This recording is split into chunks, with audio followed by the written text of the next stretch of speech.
कार्यक्रम आपण आता सुरू करूया. मला उपस्थित ज्यांनी नाव घेऊन केले जमलेली आहे आणि 11 वाजता आपले प्रमुख मोठे आलेले आहेत.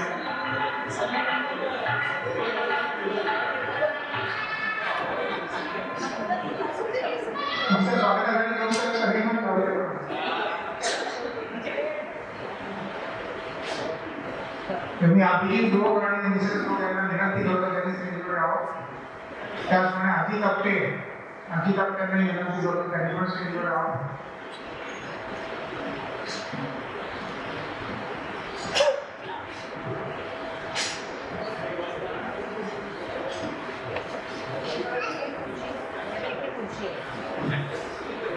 आजच्या आपल्या कार्यक्रमाची रूपरेषा साधारणपणे अशी आहे की आधी कापटे असे आपले प्रमुख वक्ते जे अभिजित त्यांची इंट्रोडक्शन करून घेतली. त्याच्यानंतर अभिजित जोगांचं जे काही त्यांनी 3 पुस्तकात लिहिली आहेत आणि गेल्या 7 वर्षे सुद्धा जो काही अभ्यास आहे त्या संदर्भात आपल्याला त्यांचं जे काही विचार आहे ते सगळे विचार आपल्याला ते सांगतील. साधारणतः 5-6 वर्षाचा त्यांचा विचार मंडळी होईल. त्याच्यानंतर आपल्याला काही प्रश्न असतील तर प्रश्नोत्तराचा आपण सेशन करू. त्याच्यानंतर मुख्य आपली जेवणाला बसेल आणि जेवण झाल्यानंतर आपल्या संपेल. प्रथम आपण मिस्टर दोघांचं स्वागत करूया. मी जगदीश ढोबळेची विनंती करतो की त्यांनी त्यांचं स्वागत करा.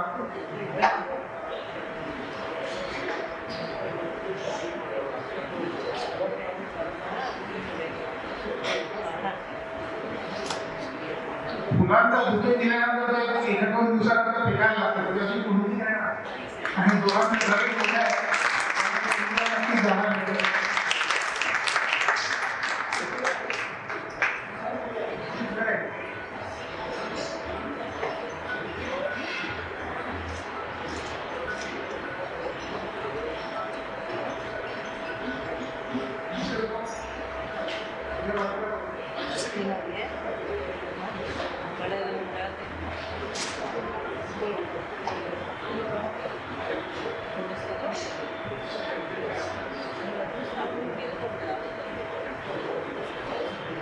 मिसेस दोघांचं स्वागत मिसेस ढोबळे करतील.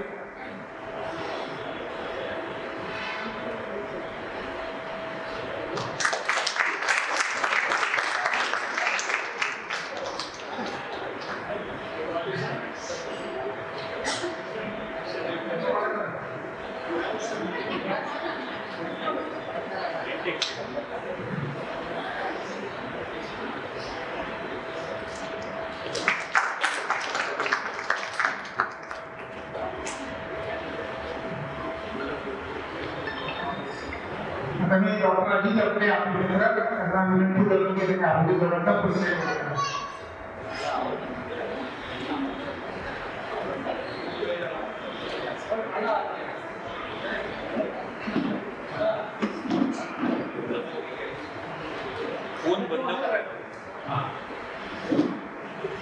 धन्यवाद गिरीश आणि संयोजन समिती समितीतर्फे साहेबांना विनंती करतो की त्यांनी आपापले मोबाईल स्विच ऑफ करावे किंवा पाण्यात वगैरे ठेवावे कारण व्याख्यानात व्यत्यय येऊ नये. आज माझ्याकडे चांगली कामगिरी आहे आणि त्याचबरोबर ती थोडीशी नाजूक पण कामगिरी आहे. कारण एक आपण सुग्रास भोजन आणि एक बौद्धिक आनंद देणारं व्याख्यान याच्यामध्ये मी उभा आहे. त्यामुळे मला जास्त वेळ उभा राहायला काही परवानगी नाही.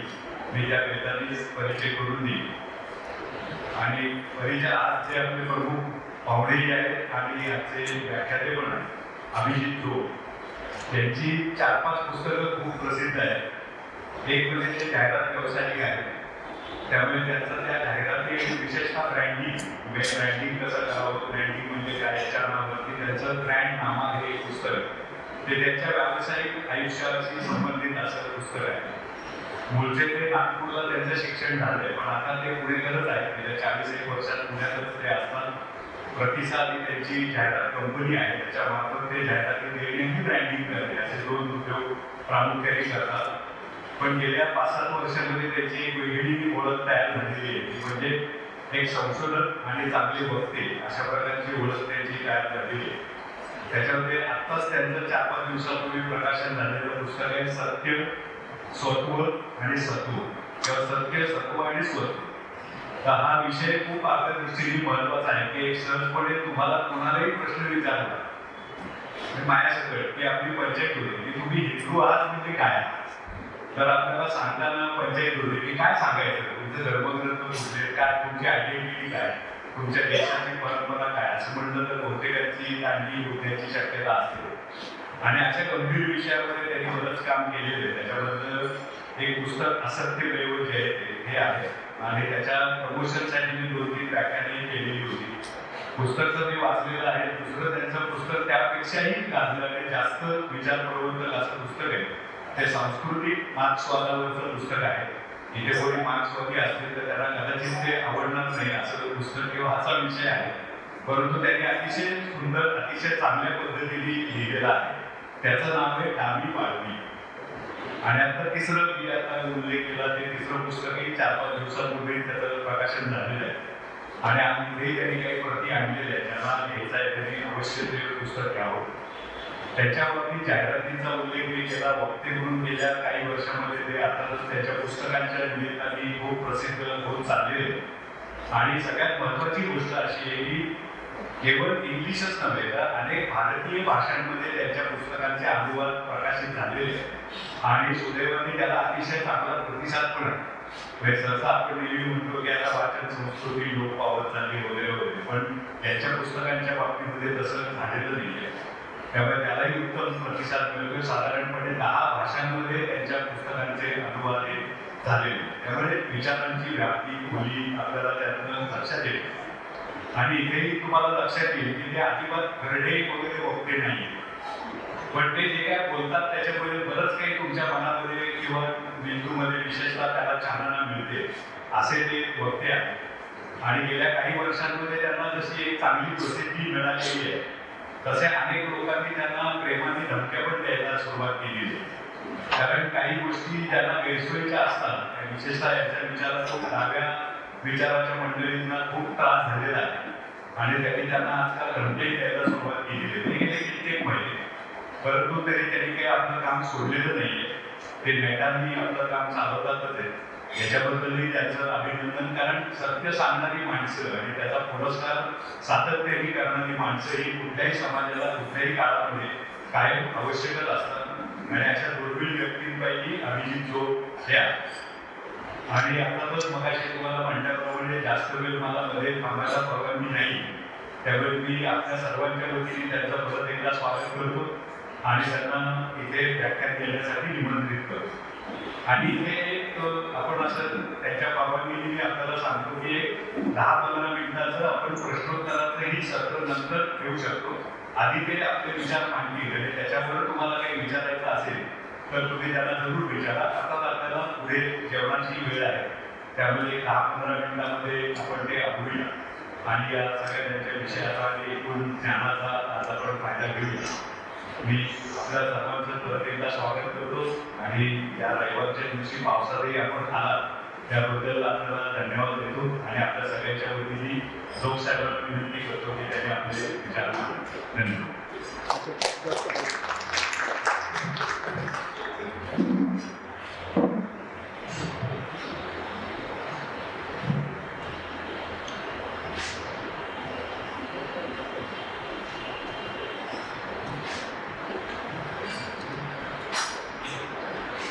नमस्कार. आपण सगळे निमोनीचे 1975चे विद्यार्थी आहात. मला थोडंसं 1975 सालात गेल्यासारखं वाटावं म्हणून मी सर्वप्रथम तुम्हाला एक प्रश्न विचारला. वर्गात तुम्हाला तुमचे शिक्षक प्रश्न विचारत असेल कदाचित पास मिळत असाल तर ती थोडीशी आठवण चालू करण्यासाठी माझा प्रश्न असा आहे की माणसाकडे असलेली सगळ्यात मूल्यवान गोष्ट कुठली? आणि जाणव सगळ्यात मूल्यवान गोष्ट कुठली आपल्याकडे असते? बुद्धी, ज्ञान, इतिहास, शिक्षण. ही सगळीच उत्तर बरोबर आहे. संस्कार, सगळी उत्तर बरोबर, 100% बरोबर. पण मला असं वाटतं परंपरा ते बरोबर आहे. पण सगळ्यात महत्वाची गोष्ट माणसाकडे असली म्हणजे त्याची ओळख. आपण थोडा विचार करा की बाकी सगळं हरवलं तरी परत मिळवता येतं, पण ओळख जर एकदा हरवली तर ती ओळख आपल्याला परत मिळवता येत नाही. आणि ओळख जर आपण विसरलो तर मग एक बिन चेहऱ्याचं पाठीला कणा नसलेल्या शरीरासारखं डोळं पाहणारं आयुष्य आपल्याला नशिबी होईल. आणि हे जसं व्यक्तीला लागू पडतं तसंच ते समाजाला आणि राष्ट्राला सुद्धा लागू पडतं. आपण कोण आहोत, आपण कुठून आलो, आपण इथपर्यंत कसं पोहोचलो, या सगळ्या गोष्टी आपल्याला आपल्या इतिहासातून कळतात आणि त्यातूनच आपल्याला आपली ओळख सुद्धा मिळते. डॉक्टर बाबासाहेब आंबेडकर असं म्हटलं, to create a nation people should have shared view of the past आणि common vision of the future. आता shared view of the past आणि common vision of the future हे काय आहे, ही म्हणजे आपली ओळख. आणि ती हरवली तर सगळंच हरवलं असं म्हणायला हरकत नाही. आणि भारत हा असा एक दुर्दैवी देश आहे की ज्याची ओळख पुसून टाकण्यात आहे. आणि एकदा ओळख पुसली की मग लोकांना हवी ती त्याच्या सोयीची ओळख लागता येते. आणि तेच आपल्या बाबतीत घडलेलं आहे की साम्राज्यवादी शक्तींनी नंतर काही वैचारिक शक्तींनी आपल्यावरती त्यांना सोयीची अशी ओळख लागली. हे कसं घडलं हे आपण पहिल्यांदा समजून घेऊ. आणि नंतर मग आपला आजचा जो प्रमुख विषय, भारताची खरी ओळख आहे तरी काय नाही. कारण की ती आपल्यालाच कित्येक 2 शतकं झाली की आपली ओळख आपण विसरून गेलो आहोत. त्यामुळे ते आपल्यालाच उमगायला अजून वेळ लागतो आणि त्यामुळे ते सांगणंही गरजेचं आहे असं मला वाटतं. आणि म्हणूनच मी हे नवीन पुस्तक लिहिलं, त्याचं नाव आहे भारत सत्य सत्व स्वत्व. भारताचं सत्य काय आहे, भारताचं सत्व काय आहे आणि त्यातनं आपल्याला मिळणारं आपलं स्वत्व काय. तर पहिल्यांदा आपण हे बोलूया की भारताची ओळख हरवली कशी. त्याच्यासाठी आपल्याला 17व्या शतकाच्या सुरुवातीला जायला पाहिजे. सन 1614 मध्ये सर थॉमस रो हा ब्रिटिश ईस्ट इंडिया कंपनीचा एक अधिकारी भारतात आला आणि त्याने जहांगीर बादशाहच्या दरबारात जाऊन भारतात व्यापार करण्याची परवानगी मागितली. आणि ती परवानगी मिळाल्यानंतर त्यांनी मद्रास, कलकत्ता, सुरत या ठिकाणी आपल्या वखारी स्थापन केल्या. शिवाजी महाराजांनी सुरतची वखार सुटली होती आपल्याला माहिती. आणि तिथे त्यांनी व्यापार करायला सुरुवात केली. इंग्लंडमध्ये तेव्हा रेनेसॉन्सचं, युरोपमध्ये इंग्लंडमध्ये सगळीकडे रेनेसॉन्सचं युग होतं. त्यामुळे नवीन गोष्टींबद्दल कुतूहल असलेले, नवीन ज्ञान मिळवण्याची आस असलेले, साहित्य, संस्कृती, कला, विज्ञान याच्यामध्ये नवीन क्षितिजा गाठणारे असे खूप लोक तेव्हा तिथे त्या समाजात होते. आणि व्यापाराच्या निमित्ताने अनेक जे ब्रिटिश लोक भारतात यायला लागले त्याच्यामध्ये हे असेही खूप लोक होते. आणि त्यांनी जेव्हा भारतीय संस्कृतीचा, परंपरेचा, इतिहासाचा अभ्यास करायला सुरुवात केली आणि त्यांना मुळात त्याचा कुतूहल होतं, त्या नवीन देशात आलो आपण तर काय आहे हा देश नेमका कसा आहे. आणि त्यांना जे काही आढळलं भारतीय संस्कृतीची प्राचीनता, वैभव हे सगळं पाहून ते अक्षरशः अवाक झालं. आणि मुख्यतः त्यांना हे जाणवलं की ही आपली संस्कृत भाषा आणि सगळ्या युरोपमधल्या भाषा यांचं विलक्षण साम्य आहे. आणि हे साम्य जे आहे हे वरवरचं साम्य नाही, तर हे मूलभूत साम्य आहे, त्याला स्ट्रक्चरल सिमिलॅरिटी असं आपण म्हणू शकतो, असं हे साम्य आहे. आणि त्यांनी हे मनोमन मान्य केलं की संस्कृती जगातली सगळ्यात प्राचीन भाषा आहे. ऋग्वेद हा जगातला सगळ्यात प्राचीन ग्रंथ आहे. आणि याचा अर्थ युरोपमध्ये ज्या सगळ्या भाषा आहेत यांचा उगम हा भारतातच झालेला असला पाहिजे, संस्कृतपासून झालेला असला पाहिजे. त्यामुळे व्हॉल्टेअर जो एक प्रसिद्ध तत्त्वज्ञ होता ज्याच्या विचारांवर आधारित फ्रेंच राज्यक्रांती झाली असं म्हटलं होतं, त्या व्हॉल्टेअरनी असं म्हटलं होतं की the European civilisation was born on the banks of the Ganges. म्हणजे गंगेच्या किनाऱ्यावर युरोपच्या संस्कृतीचा जन्म झाला, युरोपियन सभ्यतेचा जन्म झाला. हे त्यांना तेव्हा पटलेलं होतं. मॅक्स मुलर, ज्याच्याबद्दल आपण नंतर थोडंसं आणखी बोलू, त्यांनी असं म्हटलं की युरोपमधल्या सगळ्या भाषा या एकमेकांशी निगडीत आहेत हे आम्हाला कळत होतं, जाणवत होतं, पण ते कशा प्रकारे एकमेकांशी जोडल्या गेले हे मात्र आम्हाला कळत नव्हतं. पण जेव्हा आमची संस्कृतची ओळख झाली तेव्हा आमच्या लक्षात आलं, तेव्हा एकदम सगळं काही त्याचं राईट असं त्यांनी लिहिलं. आणि मग आम्हाला कळलं की या सगळ्या युरोपियन भाषा ज्या आहेत त्या संस्कृत मार्फत एकमेकांशी जोडल्या गेल्या. त्याला त्यांनी ते उदाहरण पण फार चालू केलं. तो म्हणतो की समजा मला एक खांब गाडला असेल आणि त्याला 12 घोडे बांधले वेगवेगळ्या दोरखंडांनी, पण आपल्याला बघताना फक्त घोडेच दिसतात, तर आपल्याला हे जाणवेल की हे कुठेतरी एकमेकांशी जोडलेलं आहे, पण कसे जोडले ते कळणार नाही. पण जेव्हा तो खांब आणि ते दोरखंड दिसतील तेव्हा मात्र कळेल की हे अशा पद्धतीने एकमेकांशी जोडलेले. पण मग तो म्हणतो संस्कृतचा खांब जेव्हा आम्हाला दिसला तेव्हा मला कळलं की युरोपियन भाषा एकमेकांशी कशा जोडलेल्या आहेत. तर इतक्या प्रमाणात त्यांना हे जाणवलं. आणि भारतीय संस्कृती, सभ्यता यांच्याबद्दल एक प्रेम आणि आदर यांची लाटच निर्माण झाली असं आपण म्हणू शकतो. म्हणजे माझ्या पुस्तकांमध्ये मी अनेक असे उदाहरण दिलेले आहेत ब्रिटिश आणि युरोपियन लोकांचे, की त्यांनी इतक्या प्रचंड प्रमाणात कौतुक केलेलं आहे, इतक्या प्रचंड प्रमाणात आदर व्यक्त केलेला आहे की आपल्याला अक्षरशः थक्क व्हायला. आणि हा इतिहास आपल्याला मी आजपर्यंत कधी सांगितलं नाही. म्हणजे ओळख पुसून टाकण्याची जो प्रकार आहे त्याच्यामध्ये या सगळ्या गोष्टी अंतर्गत असं आपण म्हणू शकतो. हा जो आणखी एक उदाहरण देतो, कालिदासाच्या शाकुंतलचं भाषांतर विल्यम जोन्स म्हणून त्याला बाजारात फिल्टरची असं म्हटलं. तो कलकत्त्याला ईस्ट इंडिया कंपनीच्या तर्फे जजचं काम करत होता आणि त्याला खूप मोठ्या प्रमाणात रस होता. तो संस्कृत शिकला, भारतीय ग्रंथांचा त्यांनी अभ्यास केला. आणखी त्यांनी कालिदासाच्या शाकुंतलचं भाषांतर केलं.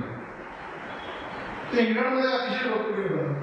त्याच्या भाषांतरावरून त्याचं जर्मन भाषेत भाषांतर झालं आणि संपूर्ण युरोपमध्ये शाकुंतलबद्दल एक प्रचंड इंटरेस्ट निर्माण झाला. शाकुंतलबद्दल खूप मोठी तिच्या साहित्यिक वर्तुळांमध्ये चर्चा वाढत झाली आणि सगळ्या लोकांनी त्याच्या कौतुकाचे अक्षरशः इंग्ले बांधले असं म्हणतात. गटे नावाचा एक प्रसिद्ध जर्मन कवी होता, तो शाकुंतलची प्रवेश डोक्यावरून नाचला असं म्हटलं होतं. म्हणजे इतक्या मोठ्या प्रमाणात भारतीय संस्कृती, परंपरा, त्याच्याबद्दल साहित्य, त्याच्याबद्दल तिथे प्रेम आणि आदर असं ते मानलं. पण हा जो प्रेम आणि आदर होता तो त्यांच्यासाठी गैरसोयीचा तोपर्यंत ठरला नाही जोपर्यंत त्यांचं भारतातलं उद्दिष्ट हे व्यापाराबरोबर जोडायचं. पण 1757 साली प्लासीची लढाई जिंकली आणि त्यानंतर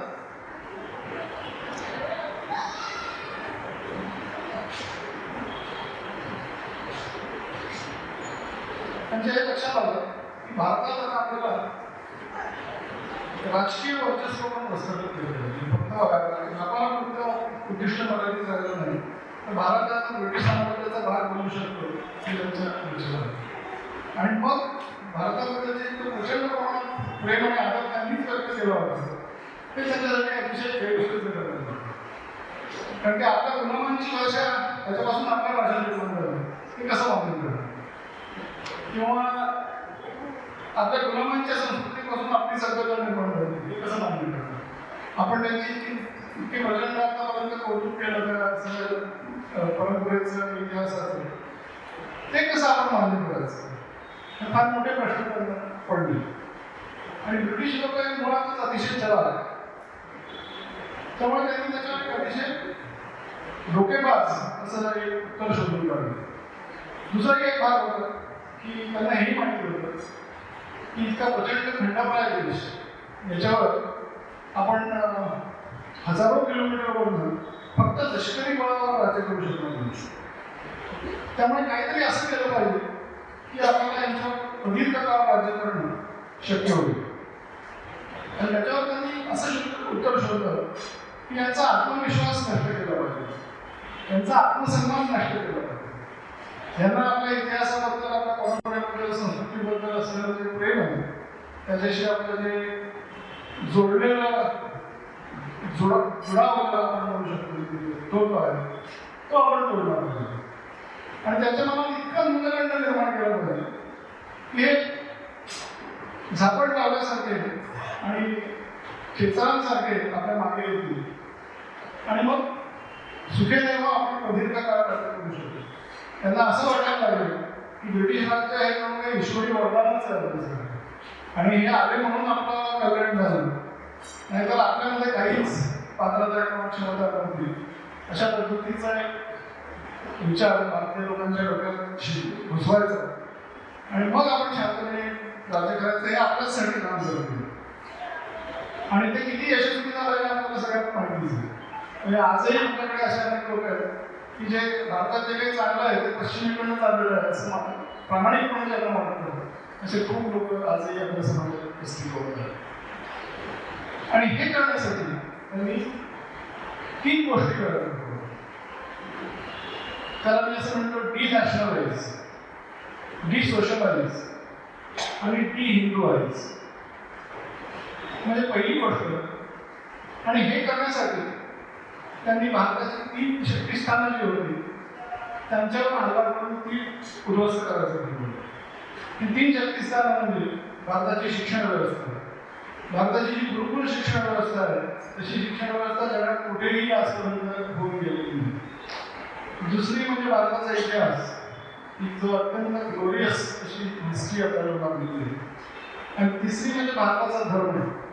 आपली जी धर्मसंकल्पना आहे तशी संकल्पना सुद्धा जगात कुठेही अस्तित्वात नाही. आपला धर्म म्हणजे रिलिजन नाही, त्याबद्दल आपण नंतर बोलू. पण ही 3 शक्तिस्थानं होती भारताची, ती नष्ट करायची आणि त्याच्याद्वारे भारताला डिनॅशनलाइज, डिसोशलाइज आणि डिहिंदुआइज करायचं. म्हणजे मग भारताचा आत्मविश्वास नष्ट होईल, आत्मसन्मान नष्ट होईल, न्यूनगंड पूर्णपणे भरला जाईल त्यांच्या मनात आणि हे मग शेळ्या मेंढीसारखे, खेचरांसारखे आपल्यामागे येतील. त्यासाठी डिनॅशनलाइज म्हणजे त्यांनी भारताचं एक राष्ट्र म्हणून अस्तित्वच दाखवलं. त्यांनी सांगितलं की भारत हे राष्ट्र कधी नव्हतंच. आम्ही जेव्हा सगळ्या या भारताला एका राजकीय छत्राखाली आणलं तेव्हा भारत हे एक राष्ट्र तयार झालं. आणि नंतर भारताचे राज्यकर्ते आले, त्यांनी सुद्धा हे मान्य केलं, कारण त्यांच्या इथे चोरी करू. त्यांनी असं सांगितलं की ब्रिटिशांनी पहिल्यांदा भारत एक केला आणि म्हणून भारत एक राष्ट्र बनू शकलो. आणि त्याची जी आयडिया ऑफ इंडिया आहे किंवा त्याची जी मूल्य आहेत ती भारताच्या स्वातंत्र्य लढ्यातून आपल्याला मिळाली, अहिंसक स्वातंत्र्य लढ्यातून आपल्याला मिळाली. अशा पद्धतीने ते प्रतिपादन होतं ते स्वातंत्र्यानंतरही तसंच सुरू आहे. ब्रिटिश विन्स्टन चर्चिल अशा अनेक लोकांनी म्हटलं, विन्स्टन चर्चिल असं म्हटलं की जसं एक विश्ववृत्त एक राष्ट्र बनू शकत नाही तसंच भारत हे एक राष्ट्र बनू शकत नाही. त्याचं म्हणणं होतं की हा फक्त जॉग्राफिकल टर्म आहे, एक राष्ट्र नाही. जसं इक्वेटर, विश्व ही एक जॉग्राफिकल टर्म, भौगोलिक संज्ञा आहे, तशीच भारत ही एक भौगोलिक संज्ञा आहे असं त्यांनी सांगितलं. त्याचं कारण असं की त्यांना राष्ट्र या संकल्पनेची फक्त एकच ओळख माहिती होती आणि राष्ट्राचा आधार हा राजकीयच असू शकतो अशी त्यांची समज होती. ती कशावर आधारित होती ते आपण थोडक्यात बघू. युरोपमध्ये इसवी सन 500 ते इसवी सन 1500 हे पूर्ण अंधकार युग होतं, डार्क एज की त्याच्यामध्ये काहीच घडत नव्हतं. आणि चर्चची अत्यंत टोकाची दमनशाही पुन्हा युरोपमध्ये होती. म्हणजे चर्चच्या फरमानांच्या विरुद्ध कोणी नुसतं हुकच जरी केलं तरी त्याला फार मोठी किंमत चुकवली लागायची. अनेक स्त्रियांना चेटकिणी ठरवून हजारो लाखो स्त्रियांना जाळून टाकलं जातं. अनेक लोकांना हेरेटिक्स किंवा धर्मविरोधी ठरवून त्यांना मृत्युमुखी पाठवलं जातं. असा एक प्रचंड मोठी दडपशाही, दमनशाही चर्चची होती आणि सगळी जनता त्याच्या वरवंट्याखाली जणू काही चिरडली जात होती असं आपण म्हणू शकतो. कुठलाही विज्ञान, तंत्रज्ञान, साहित्य याच्यामध्ये काहीच घडत नव्हतं आणि फक्त बेसिक जगण्यापुरता असं फक्त अस्तित्वमध्ये लोकांचं होतं. असं एक 1000 वर्षांचा हा पिरियड होता. 16व्या शतकात जेव्हा रेनेसॉन्सचं युग सुरू झालं, ते कसं सुरू झालं तेही आपण थोडंसं पुढे बोलणार आहोत. रेनेसॉन्सचं युग सुरू झालं आणि नवीन शोध करायला लागायला लागले. कोपर्निकस, गॅलिलिओ, त्यांनी अनेक गोष्टी सांगायला सुरुवात केली आणि त्या सगळ्या चर्चच्या आणि बायबलच्या पूर्णपणे विरोधी होत्या. बायबलमध्ये असं म्हणतं की पृथ्वी सपाट आहे. त्यांनी सांगितलं पृथ्वी गोल आहे. बायबलमध्ये लिहिलं की पृथ्वी संपूर्ण विश्वाच्या केंद्रस्थानी आहे. सगळं बाकी त्याच्या भोवती फिरत आहे. त्यांनी सांगितलं की असं काही नाही, सूर्य केंद्रस्थानी आहे, त्याच्याभोवती सगळं फिरत. आता ख्रिश्चन किंवा कुठलाही सेमिटिक रिलिजन जर आपण म्हणतो, जुडायझम, ख्रिश्चनिटी, इस्लाम, याच्यामध्ये एक मुख्य असा भाग आहे की तुम्ही 100% विश्वास ठेवला पाहिजे. त्यांचा ग्रंथ, त्यांचा प्रेषित, त्यांचा देव, याच्यावर तुम्ही कुठलाही प्रश्न न विचारता, कुठलाही इतर क्रिटिकल न बघता 100% विश्वास. ते want you to be believers. Believer होणं अतिशय आवश्यक आहे. आणि त्यामुळे हे जे प्रश्न उभे राहायला लागले, बायबलमध्ये लिहिलं की पृथ्वी केंद्रस्थानी आहे, पण आम्ही शास्त्रज्ञ सांगतात की नाही, सूर्य केंद्रस्थानी आहे. हे डायरेक्ट त्यांना आव्हान होतं, त्यांच्या सत्तेला आव्हान होतं आणि त्यामुळे फार मोठे प्रश्न निर्माण झाले. त्यांनी या शास्त्रज्ञांचे छळ करायला सुरुवात केली. काही लोकांना डावही मारलं आणि मग खूप मोठा प्रश्न निर्माण झाला. काही लोकांना असं वाटलं की युरोपची जी प्रगती आहे त्याच्या आड हे सगळे चर्चची जी जीवनशैली आहे त्याच्या आड येते आणि म्हणून एक रिफॉर्मेशनची चळवळ सुरू झाली आणि प्रोटेस्टंट पण त्याला म्हणतो. कॅथलिक आणि प्रोटेस्टंट दोन पंथ आहेत. प्रोटेस्टंट पंथाची स्थापना 1517 साली त्यांनी केली आणि त्यांनी आव्हान दिलं चर्चच्या प्रभुत्वाला. आणि त्या दोघांमध्ये कॅथलिक आणि प्रोटेस्टंट याच्यामध्ये 30 years वॉर असं त्याला म्हणतात. 30 वर्षाचं मोठं युद्ध झालं. अत्यंत तेवढी प्रचंड हिंसा कुठल्याही युद्धामध्ये आजपर्यंत झाली नाही. आणि ते जेव्हा युद्ध संपलं तेव्हा त्याच्यामध्ये एक करार झाला, त्याला म्हणतात ट्रीटी ऑफ वेस्टफॅलिया. 1648 साली तो करार झाला आणि त्या करारात असं ठरलं की धर्म, अध्यात्म आणि रोजचा दैनंदिन व्यवहार या दोन गोष्टी पूर्णपणे वेगळ्या करायच्या. त्यांनी सांगितलं की थेअरी ऑफ टू युनिव्हर्स. पहिलं वेगळं म्हणजे ख्राइस्ट स्पिरिच्युअल युनिव्हर्स, म्हणजे ख्रिस्ताचा आध्यात्मिक राज्य. आणि दुसरं टेम्पोरल किंगडम ऑफ अर्थ, हे पृथ्वीवरचं इतर व्यवहाराशी संबंधित. त्याच्या आधी बाकीचे स्वतःला राजे म्हणून घ्यायचे, कोणी इंग्लंडचा राजा, कोणी फ्रान्सचा राजा वगैरे. पण ते मोठ्या जमीनदार याच्या पलीकडे त्यांच्याकडे कुठलेही अधिकार नव्हते, कारण की सगळे अधिकार पोपच्या हातात दिले होते. आणि होली रोमन एम्पायर म्हणजे गादी होती राजकारणी, तो होली रोमन एम्पायर त्यालाही धर्माचाच आधार होता आणि पोप या दोघांच्या हातात युरोपमधलं सगळी शक्ती, सगळे अधिकार त्यांच्या हातात दिले होते. आणि म्हणूनच युरोपला ख्रिश्चन टाउन असं म्हटलं जातं. तिथे राज्य वेगळी जी होती त्यांना फार मर्यादित अधिकार होते. खऱ्या अर्थाने देश किंवा राष्ट्र अशी होती. पण ट्रिटी ऑफ वेस्टफॅलिया जेव्हा झाला आणि पोपचे आणि होली रोमन एम्पायरचे अधिकार हे फक्त अध्यात्म आणि धर्म यांच्यापुरते मर्यादित करण्यात आले आणि बाकीचे जे अधिकार आहेत, मग विज्ञान असेल, तंत्रज्ञान असेल, अर्थव्यवस्था असेल, कायदा असेल, हे सगळे सेक्युलर पद्धतीने अंमलात आणण्यात आले असं ठरवलं. तिथे तरी सेक्युलरिझम या कन्सेप्टची या संकल्पनेचा जन्म झाला आणि तिथेच त्याच्यानंतरच युरोपमध्ये जे देश आहेत, जी राष्ट्र आहेत, ती त्याच्यानंतर उभी राहिली. त्यांना वेस्टफॅलियन स्टेट्स असं म्हटलं जातं. युरोपमध्ये जे राष्ट्र आहेत त्यांना वेस्टफॅलियन स्टेट्स असं म्हटलं जातं. आणि म्हणून युरोपमधल्या राष्ट्रीयत्वाचा आधार हा फक्त आणि फक्त राजकीय आहे. कारण की त्यांनी राजकीय आणि धार्मिक या दोन गोष्टी पूर्णपणे वेगळ्या केल्या आणि तेव्हाच युरोपमधले राष्ट्र ही पहिल्यांदा निर्माण झाली आणि म्हणून त्याचा आधार 100% राजकीय होता. आणि त्यामुळे त्यांना असं वाटलं की भारतात तर इतके वेगवेगळे राज्य आहेत, एका देशामध्ये अनेक 100-200 वेगवेगळे राज्य असतील, हे कसं राष्ट्र होऊ शकते? त्यांच्याकडे राजकीय ऐक्यच नाही, हे राष्ट्र होऊ शकते.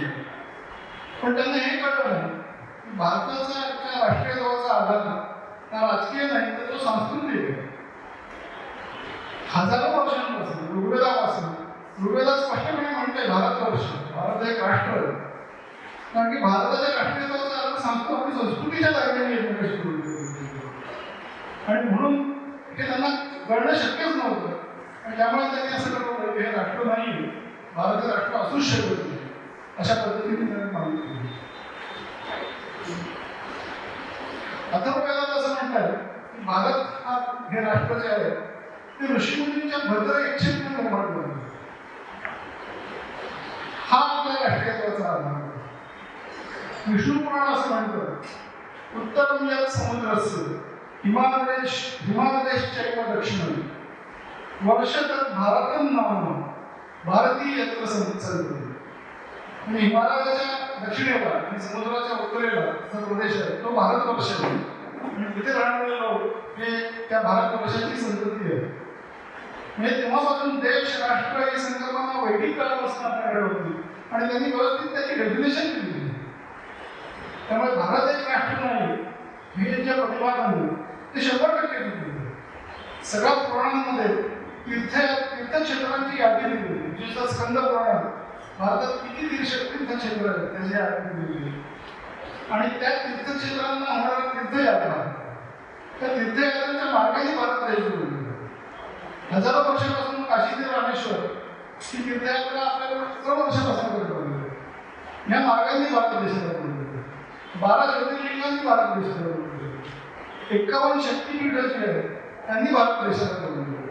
त्यातलं सर्वाधिक उत्तरेचं जे शक्तीपीठ आहे ते काश्मीरमधलं शारदा माता, सगळ्यात दक्षिणेला कन्याकुमारी, सगळ्यात पूर्वेला त्रिपुरामधलं त्रिपुर सुंदरी आणि सगळ्यात पश्चिमेला पाकिस्तानमधलं हिंदुस्तान. भारताच्या 4 टोकाला भारत वर्ष आहे त्या 4 टोकाला ही 4 शक्तीपीठ आहे. त्यांचा मधला प्रदेश म्हणजे भारत देश. हे आपल्याला हजारो वर्षांपासून आहे पण हे इंग्रज लोकांना माहीत नव्हतं आणि त्यांच्या बरोबरचे जे आहेत देशातले त्यांना ते कधी माहिती नव्हतं किंवा जाणून घ्यायचं नव्हतं आणि म्हणून त्यांनी हे मान्य केलं की भारत हे राष्ट्र असू शकत नाही. आपण आंदोलन करताना गंगेच्या यमुनेच्या नेहमी सगळे आपण म्हणत असाल पण बरेच लोक म्हणतो त्याच्यात आपण नर्मदा गोदावरी सगळ्या नद्यांचं नाव घेतो. आपण फक्त उत्तरेला माणूस फक्त गंगा म्हणतो, दक्षिणेला माणूस फक्त गोदावरी किंवा कृष्णा म्हणतो असं नाही. कारण की आपण माहिती होतं की हा भारतवर्ष आहे आणि हा माझा देश आहे. बरोबर आहे ना? पण हे ब्रिटिशांना माहीत नसल्यामुळे त्यांनी भारत हे राष्ट्र कधी नव्हतंच असं सांगितलं आणि भारताला डिनॅशनलाइज केलं. आणि तेव्हा त्यांचं प्रभुत्व असल्यामुळे त्यांचं देशावर पूर्णपणे हुकूमत असल्यामुळे आपल्या लोकांनाही ते मुकाट्याने मान्य करावं लागलं आणि अनेक लोकांना ब्रिटिशांना खुश करणं हाच त्याच्या करिअरचा आधार असल्यामुळे त्यांनी सुद्धा ते मान्य केलं. आणि जसं मी सांगितलं स्वतंत्र भारतात सुद्धा अनेक लोकांच्या ते सोयीचं असल्यामुळे त्यांनी ते मान्य केलं. त्यामुळे आज आपल्याला आपल्या मित्रमंडळीमध्ये सुद्धा अनेक लोक अशा आढळतात काय भारत कुठे कसं भारत ब्रिटिशांनी पहिल्यांदा भारत करणे असं म्हणणारे अनेक लोक आपले मित्र सुद्धा असू शकतात. हे आपल्याला माहिती म्हणजे क्रांती सदस्याची सागरिकांनी मला ट्विट केलं होतं. काहीतरी अशी ट्विटरवर चर्चा झाली होती. ती म्हणते अरे बाबा रोज ब्रिटिश हे क्रिएटेड इंडिया. तर त्याच्यावर एकाने एक सुंदर उत्तर दिलं होतं स्कूलला yes that is why the British created. हां तिने असं म्हटलं की it was only a geographical area between Afghanistan आणि बर्मा. म्हणजे काही देश नव्हता, हा एक अफगाणिस्तान आणि बर्मा यांच्यामधला एक प्रदेश होता. तर त्याच्यावर त्यांनी इतकं छान उत्तर दिलं म्हणजे अगदी British created Afghanistan to Burma India company, Afghanistan to east Afghanistan to India company, East India कंपनीच्या वेळी east Afghanistan to Burma company अशी त्यांनी निर्माण केली, असा त्यांनी तिला टोमणा नाव दिलं. ते ब्रिटिशांनाच माहिती होतं ना हा भारत म्हणजे ईस्ट इंडिया कंपनी काय निर्माण केली, तो जर देश नसता त्यांनी तसं म्हणायला नव्हतं. अगदी प्राचीन काळापासून इजिप्त, ग्रीस या सगळ्या देशांमध्ये लोक प्राचीन संस्कृती वगैरे ते भारत देश म्हणूनच ओळखले होते. भारतातला एक पहिला त्यांनी ब्रिटिशांविरुद्ध उठाव केला. दक्षिणेतला एक पांडियन म्हणून ट्रायबल होता, त्यांनी भारताविरुद्ध ब्रिटिशांविरुद्ध उठाव केला. तेव्हा त्यांनी त्याचा जो जाहीरनामा दिला, जाहीरनाम्यात त्यांनी म्हटलं की भारतातल्या सगळ्या जाती ब्राह्मण, वैश्य, क्षत्रिय, शूद्र आणि मुसलमान हे सगळे आम्ही आज जाहीर करतो की आम्ही स्वतंत्र आहोत. त्याने असं नाही म्हटलं की फक्त तामिळनाडूच्या लोकांनी जाहीर करतो. हे तर वेगवेगळे देश असते, वेगवेगळे प्रदेश असते, त्याच्यामध्ये वेगवेगळे देश होते. कारण की एक जे राज्य असेल तो एक देश असं त्यांना म्हटलं की त्यांचा राष्ट्रीयत्वाचा आधारच राजकीय असं नाही. एका राजकीय प्रभुत्वाखाली असलेला प्रदेश म्हणजे एक देश. तर तसं त्यांनी असं म्हणायला होतं की तामिळ लोक असं म्हणून तसं नाही त्यांनी म्हटलं. त्यांनी संपूर्ण भारतातले सगळ्या जाती असं म्हणून. त्यामुळे कितीही तुम्ही मागे केला तरी भारतीय राष्ट्रीयत्वाचा आधार हा नेहमी सांस्कृतिक राहिलेला आणि भारत एक राष्ट्रच होतं हे आपल्याला त्याच्या शेकडो पुरावे आपण देऊ शकतो. पण डिनॅशनलाइज करून तुम्ही पहिला आघात आपली ओळख दुसऱ्याची त्यांची इच्छा होती, त्याचा पहिला आघात त्यांनी केला तो आपल्या राष्ट्रीयत्वावर. दुसरं होतं डिसोशलाइज, म्हणजे एक संस्कृती म्हणून आपलं अस्तित्व जे होतं तेही संपवण्याचा त्यांनी प्रयत्न केला.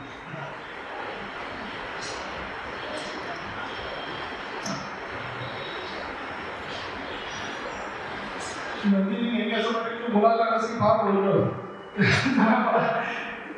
असं घडत असेल तर मला थोडंसं जागरूक करत.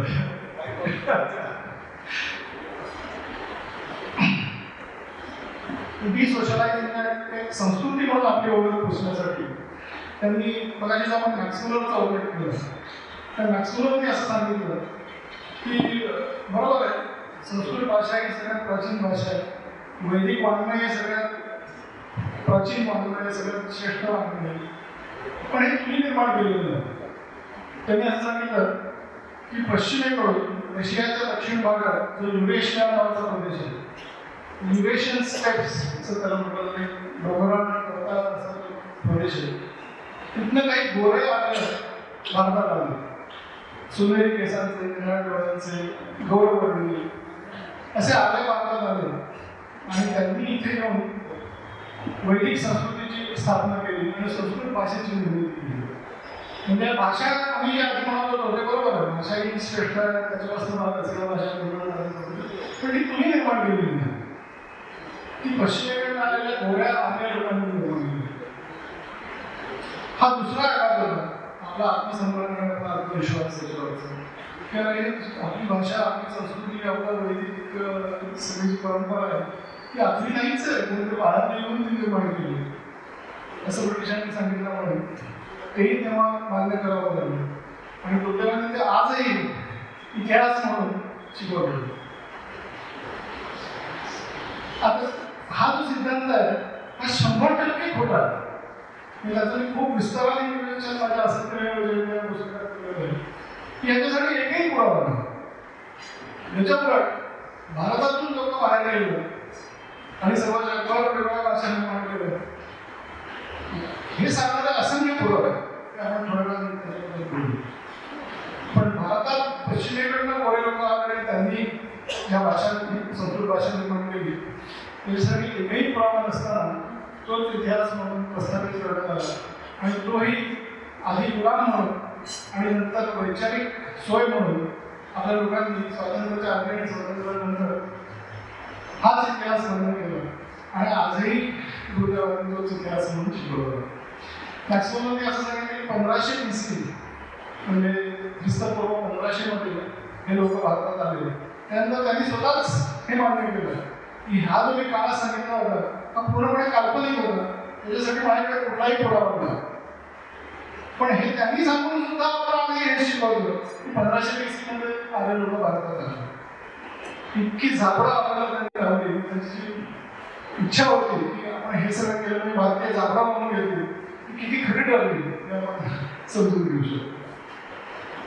नंतर त्यांनी असं सांगितलं की मुख्य असं झालं की 1520 मध्ये हे लोक आले. गौतम बुद्धाचा काळ 550 BC गेला, आपल्याला सगळ्यांना माहिती होतं. त्यामुळे 1500 ते 550 ही जेमतेम 1000 वर्ष ही सगळं वैदिक वाङ्मय ऋग्वेदात त्यांनी काय सांगितलं की 1500 मध्ये लोक आले आणि 1200 BC मध्ये ऋग्वेदाची निर्मिती झाली. ही सुद्धा पूर्णपणे काल्पनिक झाली. त्यामुळे 1200 ते 550 म्हणजे केवळ 700 वर्ष हे सगळं वैदिक वाङ्मय ऋग्वेदानंतर मग सामवेद, यजुर्वेद, अथर्ववेद, ब्राह्मण, आरण्यक, उपनिषद, सूत्र या सगळ्या वाङ्मयासाठी हाच 700 वर्षाचा काळ अतिशय अपुरा होता. आणि मग बाकीची सगळी प्रचंड मोठी परंपरा आहे आपली साहित्य, संस्कृती याची, त्या सगळ्या भाकड कथा आहेत असं म्हणून त्यांनी ती टीका केली. आणि त्यासाठी वेळच नव्हता. मग सोपं होतं काय सगळं खोटाच आहे असं सांगून त्या भाकड कथा आहे ही मायथॉलॉजी आहे असं म्हणून त्यांनी ती संपवून टाकलं. हा आणखीन एक आला आपल्या वस्तूंवरती आणि ते रामायण महाभारत इतके वर्ष त्याला इतकं मानलं जातं पण काही घडलेलंच नाही. ही सगळी मायथॉलॉजी आहे, भाकड कथा आहे हे आपल्याला समजलं. आणि याच्यावर विश्वास करणारे लोक आताही आपल्या देशात आहेत मोठे करून. नंतर त्यांनी असं सांगितलं की अलेक्झांडरच्या भारतात आला म्हणजे 4थं शतक इसवी सन पूर्व 326 BC. तेव्हा पहिल्यांदा तुमची विज्ञान, तत्वज्ञान, साहित्य, काव्य या सगळ्या गोष्टींची तुमची ओळख या ग्रीक लोकांची तुमचा संबंध आला तेव्हा तुमची ओळख झाली. म्हणजे पुन्हा पश्चिमेकडनं आलेले गोरे लोक त्यांनीच तुम्हाला तुमचं तत्वज्ञान, साहित्य, काव्य हे सगळं सांगितलं. म्हणजे भारतात तुमच्याकडे जे काही मूल्यवान आहे, जे काही महत्वाचं आहे ते त्यातलं काहीच तुम्ही निर्माण केलेलं नाही. हे सगळं तुम्हाला पश्चिमेकडनं आलेल्या गोऱ्या लोकांनी दिलं. आणि आता आम्ही ब्रिटिश पण पश्चिमेकडनं आलेलो, आम्ही गोरं. आता आम्ही जे देतोय तुम्हाला पोस्ट देतोय, रेल्वे देतोय, त्यात तुम्ही धंदा मारा आणि गुलामी हीच तुमची लायकी आहे, गुलामी हीच तुमची अवकात आहे, तोच तुमचा इतिहास आहे. तर बी हॅपी थोडक्यात त्यांना सांगायचं होतं. आणि अशा प्रकारे आपली जी सगळी संस्कृती होती इतकी हजारो वर्षांची ती त्यांनी पूर्णपणे निकालात काढली आणि आपल्याला डिसोशलाइज करून टाकलं. एक समाज म्हणून संस्कृतीच्या जाग्याने जोडलेला एक समाज म्हणून आपलं अस्तित्व ते पुन्हा त्यांनी पूर्णपणे संपवून काढलं. आणि तिसरी त्याच्याहीपेक्षा आणखी खतरनाक गोष्ट म्हणजे डी हिंदुआइज. म्हणजे त्यांना माहिती होतं की भारत देश एकत्र बांधला गेला तो हिंदू धर्माच्या परंपरांमुळे, संस्कृतीमुळे बांधला गेला. जोपर्यंत हिंदू धर्माच्या लोकांना भारत सरकार नाही. त्यामुळे हिंदू धर्माच्या प्रभावाकडून जास्तीत जास्त लोकांना कसं बाहेर काढता येईल, जास्तीत जास्त लोकांना कसं काम करता येईल तसा प्रयत्न करायचा. म्हणजे एक प्रमुख शक्ती जी आहे भारतातली हिंदू धर्म म्हणा, परंपरा म्हणा, संस्कृती म्हणा, ती कशी कमजोर करता येईल यासाठी त्यांनी अनेक प्रकार केले. थोडंसं एक माहिती देतो त्याच्या आधी की आर्यांच्या आक्रमणाचा सिद्धांत त्यांनी मांडला तो 1830 साली झाला. तेव्हा इंडस व्हॅली सिव्हिलायझेशन किंवा हरप्पा संस्कृती किंवा सिंधू सरस्वती संस्कृती याचा शोध लागलेला नव्हता. तो 1922 मध्ये लागला. तो जेव्हा शोध लागला तोपर्यंत त्यांना भारताचा आत्मविश्वास नष्ट करायचा होता, आत्मसन्मान नष्ट करायचा होता. ते उद्दिष्ट त्यांचं साध्य झालेलं होतं. आता त्यांचं प्रायोरिटी काय होती तर भारतात जास्तीत जास्त फूट कशी पाडता येईल, भारताला जास्तीत जास्त तुकड्यामध्ये कसं वाटता येईल. आणि त्यासाठी त्यांनी ही जी संस्कृतीचा शोध लागला त्याचा अतिशय उपयोग करून घेतला. त्यांनी असं सांगितलं की ही जी संस्कृती होती द्रविडियन संस्कृती आणि पश्चिमेकडनं आलेले जे आर्य होते ते मात्र ते आर्य वंश होता आणि हा द्रविड वंश होता. आणि या द्रविड वंशाची संस्कृती तिथे होती ती या आर्यांनी नष्ट केली आणि या द्रविड लोकांना दक्षिणेकडे ढकलून दिलं. आणि भारतातल्या ज्या उच्च जाती आहेत या पश्चिमेकडनं आलेल्या आर्यांपासून निर्माण झालेल्या उच्च जाती आणि भारताचा जो बहुजन समाज आहे तो बहुजन समाज मात्र या स्थानिक द्रविड संस्कृतीमध्ये निर्माण झाला. असं एक पूर्णपणे असत्य विधान त्यांनी केलं आणि भारतात किती प्रचंड प्रमाणात त्याच्यामध्ये फूट निर्माण झाली आपण बघू शकतो. उत्तर विरुद्ध दक्षिण आणि उत्तरेकडचे लोक हे पश्चिमेकडे आलेले आहेत, दक्षिणेकडचे लोक हे भारताचे मूळ निवासी. उत्तर विरुद्ध दक्षिण, हिंदी विरुद्ध तामिळ, संस्कृत विरुद्ध तामिळ, आदिवासी विरुद्ध इतर, या सगळ्याची फूटपट्टी भारतात ती एका सिद्धांताच्या आधारावर होती. आणि ती हिंदुआयझेशन काय त्याचा आधार सुद्धा मुख्यतः हा आर्यांच्या आक्रमणाचा सिद्धांत हाच होता. हे कसं आपण बघूया. मी तुम्हाला सांगितलं की आदिवासी हा शब्द भारतात इंग्रज लोक यायच्या आधी हा शब्द अस्तित्वातच नव्हता. तर कदाचित तुमचा विश्वास बसणार नाही, पण तो खरंच भारतात अस्तित्वात नव्हता. हे वनातले जे वनात राहणारे लोक होते त्यांना आपण वनवासी किंवा वनजाती असं म्हणतो. पण युरोपियन लोकांचा एक अनुभव असा होता की ते जिथे जिथे गेले, अमेरिकेत गेले तिथल्या स्थानिक लोकांना त्यांनी मूळपणे वंशविच्छेद केलं, जेनोसाईड केलं. ऑस्ट्रेलिया न्यूझीलंडमध्ये गेले तिथे त्यांनी तेच केलं. ते या अनुभवात स्वतःच्या अनुभवात त्यांनी असं इंटरप्रिट केलं या आर्य लोकांच्या भारतात आले गोरे पश्चिमेकडे, तेव्हा त्यांनी सुद्धा इथल्या स्थानिक लोकांच्या अशाच कत्तली केल्या असतात. आणि म्हणून त्यांनी आदिवासी, आदी म्हणजे ॲबओरिजिनल हा जो शब्द आहे की मूळ निवासी, आधीपासून अस्तित्वात असणारे, असं म्हणून त्यांनी या वनात राहणारे जंगलात राहणारे जे लोक होते त्यांना आदिवासी असं नाव दिलं. पण भारतीय परंपरेमध्ये असं काही नव्हतंच. आपली महात्मा गांधींनी असं म्हटलंय की आपली समुद्र पाण्यात जशा लाटा उठतात तसा आपला एक समतल समाज होता. आतली एक लाट बाहेर, लाट म्हणजे अशा तरंग, समजा आपण पेरट टाकलं ते वर्तुळ असतं, त्याच्या बाहेर एक वर्तुळ असतं, असा आपला समाज होता असं गांधीजी म्हणतात. तो व्हर्टिकली स्ट्रॅटिफाईड असा तो समाज नव्हता, म्हणजे उतरवणी नव्हती, तर समतल असा आपला समाज होता. आणि त्याच्यामध्ये नगरवासी, वनवासी आणि ग्रामवासी असे 3 प्रकारचे लोक आपल्या भारतीय समाजात पूर्वी राहत असतात. शहरात राहणारे लोक, शहराच्या भोवती पूर्ण एक जंगलांचा वर्तुळ असतो आणि त्याच्यामध्ये मध्ये गावं बसलेली असतात, खेडी बसलेली असतात. आणि आपलं जे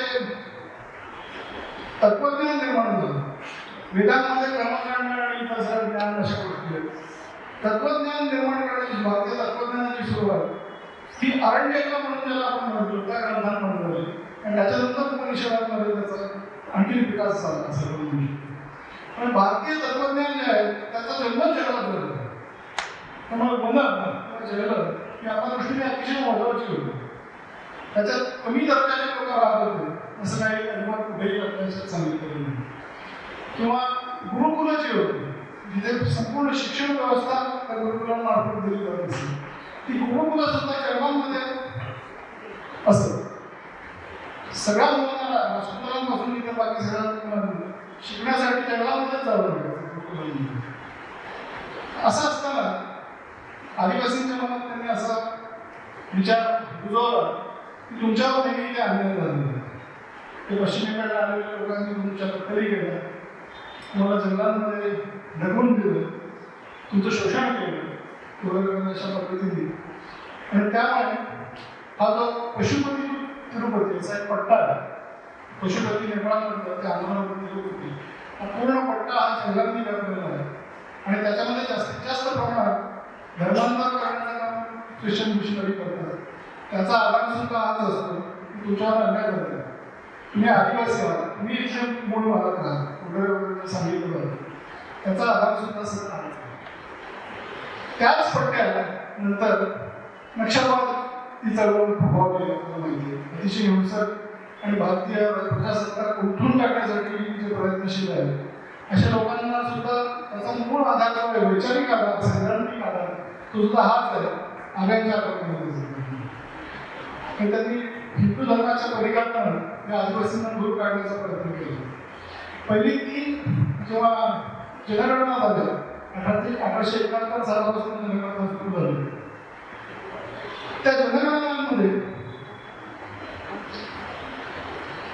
तिथे जे जनगणनेचे प्रमुख होते त्यांचं असं म्हणणं होतं हे आदिवासी जे आहेत त्यांचा धर्म हा हिंदू धर्मापेक्षा काही वेगळा असल्याचं आम्हाला आढळलं नाही. हिंदू धर्माच्या निसर्गपूजक परंपरा आहेत त्याच हे लोक पाळतात, जेव्हा हे त्यांचा धर्म वेगळा नाही किंवा त्यांचा धर्म वेगळा आहे असं दाखवण्याचं काही कारण नाही. पण त्यांना अशा सूचना देण्यात आल्या, त्यांना अशा ऑर्डर देण्यात आल्या की नाही हा धर्म त्यांचा वेगळा आहे असंच दाखवलं. आणि तेव्हापासून आदिवासीचा धर्म ॲनिमिस्ट असं जातं. पण हिंदू धर्म हाच मुळात ॲनिमिस्ट आहे, कारण की आपण निसर्गपूजा करतोच, आपण झाडांची पूजा करतो, आपण डोंगरांची पूजा करतो, आपण नद्यांची पूजा करतो. पण आदिवासींचा धर्म आणि आपला धर्म हे काही वेगळं नाही, पण ते वेगळं आहे असं सांगून आदिवासींना हिंदू धर्मातून बाजूला केलं.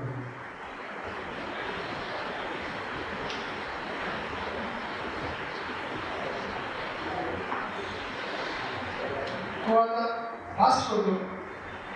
दुसरी गोष्ट जी जाती व्यवस्था, आपल्याकडची जी जाती व्यवस्था होती ती व्यवसायावर आधारित होती. लोखंडाचं काम करतो तो लोहार, जो कपडे विणण्याचं काम करतो तो विणकर, जो बागेत काम करतो तो माळी, अशी व्यवसायावर आधारित जाती व्यवस्था होती. आणि बाबासाहेब आंबेडकरांनी स्वतः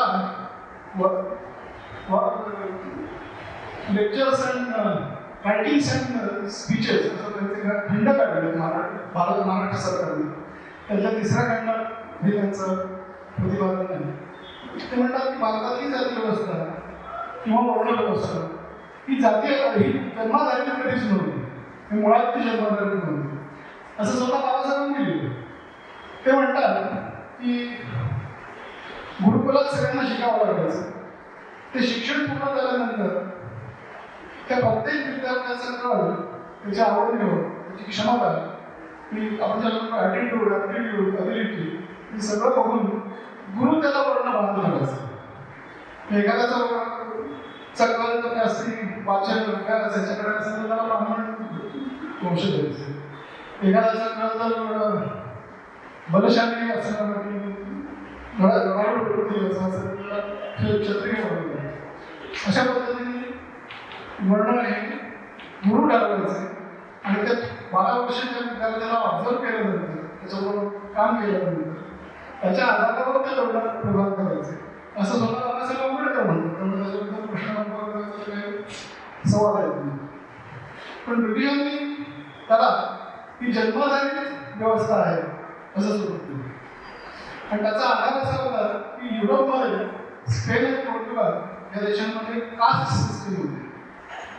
आपल्याकडे कास्ट हा शब्दच नव्हता, आपली जाती व्यवस्था होती आणि जाती व्यवस्था ही व्यवसायावर आधारित होती.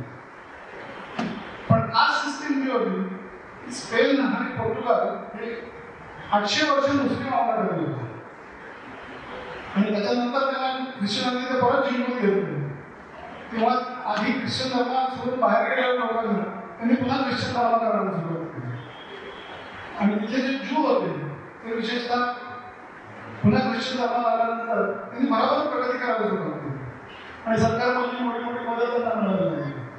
आणि म्हणजे मूळ ख्रिश्चन होते त्यांना ती थेट वाटली, धोका वाटली. आणि म्हणून त्यांनी असं ठरवलं की ओरिजिनल ख्रिश्चन ब्लड आणि न्यू ख्रिश्चन ब्लड या दोन वेगळ्या जाती करायच्या. आणि जे न्यू ख्रिश्चन ब्लड आहे त्यांना बरोबरीचे अधिकार नसले पाहिजे. काही महत्त्वाच्या जागा या नवीन ख्रिश्चनांना मिळतात आम्हाला, त्या ओरिजिनल ख्रिश्चन ज्या आहेत त्यांनाच मिळाल्या. म्हणजे जन्माधारित होती. प्युरिटी ऑफ ब्लड या कन्सेप्टवरती व्यवस्था आधारित होती. भारतातली जाती व्यवस्था या कन्सेप्टवर आधारित नव्हती.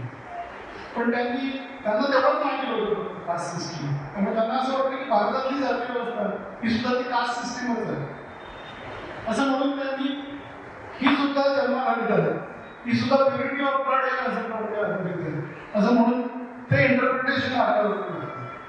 आणि जेव्हा त्यांनी जनगणना सुरू केली तेव्हा त्या जनगणनेने सगळ्या लोकांना आपली जात लिहिणं कंपल्सरी केली. आणि तोपर्यंत ही इतकं रिजिड व्यवस्था नव्हतीच. एका जातीतून दुसऱ्या जातीत जाणं अशक्य नव्हतं. पण एकदा हे लिहायला सुरुवात केल्यावर मग ती रिजिडिटी येते. आणि पहिल्या 2-3-4 जनगणना झाल्यानंतर ती पूर्णपणे रिजिड व्यवस्था बनली आणि ही जाती व्यवस्था आपल्याला लागली. आणि त्याच्यामुळे पण खूप मोठ्या प्रमाणात समाजात खूप वाढली हे शक्य झालं. आणि शेवटचा एक सांगतो म्हणून आपण आपली ओळख काय त्याच्याकडे जाऊया, विषय सुरू झाला नाही. तर तिसरे म्हणजे वंशज. जसं मी सांगितलं मगाशी आपण ऑलरेडी कव्हर केलं, आर्य आणि द्रविड हे वंश कधीच नव्हते आपल्याकडे. प्रत्येक माणूस स्वतः आर्य म्हणून घेऊ शकायचा. काही त्याला गुणांवरती आधार दिले. ते गुण जर तुमच्यात असतील, म्हणजे तुम्ही ज्येष्ठांचा आदर करत असाल, तुम्ही काही नीतिमूल्य पाळत असाल, तुम्ही दुर्जनांना शिक्षा करत असाल, अशी काही मूल्य तुमच्यात जर असतील तर तुम्ही आर्य आहात. आणि त्यामुळे कुठलाही समाज त्याला असं वाटायचं की आपल्यामध्ये एक गुण आहे, तो स्वतःला आर्य म्हणून घेत असेल. आणि द्रविड म्हणजे द्रव प्रदेश आणि द्रवानी जो प्रदेश वेगवेगळा आहे, तिन्ही बाजूला समुद्र आहे दक्षिणेकडे, तर द्रवानी जो प्रदेश वेगवेगळा आहे त्या प्रदेशात राहणारे लोक म्हणजे द्रविड. हा सुद्धा वंश नव्हता, पण त्याला त्यांनी वंश करून. आणि ही कल्पना सगळ्यात पहिल्यांदा कोणी मांडली असेल द्रविड वंश? बिशप कार्लवेल नावाचा एक मिशनरी होता. त्यांनी दक्षिणेत जाऊन त्या लोकांना सांगायला सुरुवात केली की तुम्ही द्रविड आहात, तुम्हाला या लोकांनी उत्तरेला हाकलून दिलेलं आहे, तुमचं शोषण करतात, तुमच्यावर अन्याय करतात. हा जो बिशप कार्लवेल होता हा लंडन मिशनरी सोसायटीचा सभासद होता. इथून तो भारतात आला. इथे आल्यावर त्यांनी society for the propagation of the gospel नावाचा एक गट चालू केला. म्हणजे त्याचा हेतू मुळात धर्माचा प्रसार हाच हेतू होता. हे अगदी स्पष्ट आहे. वेगवेगळ्या संस्थांचा सभासद होता, त्याच्यावर त्याच्या नावावरूनच हे कळतं की त्याला तिथे धर्म प्रसार करायचा. पण त्यांनी त्या लोकांना इतकं भडकवलं आणि द्रविड हा तुमचा वेगळा वंश आहे, तुम्ही वेगळे लोक आहात, तुम्ही भारतातील मूळ निवासी आहात असा सगळा प्रचार करून हा एक वेगळा वंशिक संघर्ष त्यांनी भारतामध्ये निर्माण केला. अशा प्रकारे आदिवासी, जाती आणि वंश तीन गोष्टींचा प्रस्थापित तीन फूट पाडणाऱ्या गोष्टी प्रस्थापित करून त्यांनी भारतातलं डिहिंदुआयझेशन खूप मोठ्या प्रमाणात. अशा प्रकारे आपली ओळख ही पूर्णपणे नष्ट करण्यात आली. आता आपण बघूया की आपली खरी ओळख आहे तरी काय ही जर या ब्रिटिशांनी विविध प्रकारे तिचा नष्ट केली असेल तर भारताची खरी ओळख काय आहे? तर पहिली त्याचे अनेक पैलू आहेत. भारताची खरी ओळख करण्याचे अनेक पैलू आहेत. त्याचा पहिला पैलू आहे की भारत ही भाषा आणि संस्कृती यांची कंगोत्री आहे. संस्कृती, सभ्यता यांचा जन्मच भारतात झाला. तो का झाला हे मी सांगतो की गेली 10 लाख वर्ष भारत हा फूड सरप्लस प्रदेश आहे. आपल्याकडे नेहमीच खाण्यापिण्यासाठी मुबलक प्रमाणात सगळ्या गोष्टी उपलब्ध होत्या. त्याचं कारण असं की भारत हे आपण अनेक हजारो वर्षांपासून भारतीय म्हणून आले या देवांचा आवडता प्रदेश आहे. ऋग्वेदात म्हणतो या देवदेवतांचा आवडता राष्ट्र म्हणजे भारत. त्याला काहीतरी आधार आहे का असं म्हटलं तर फूड जिथे निर्माण होतं अशी 100 झोन्स जगात आहेत की ह्या झोनमध्ये ह्या प्रकारचं चिटकं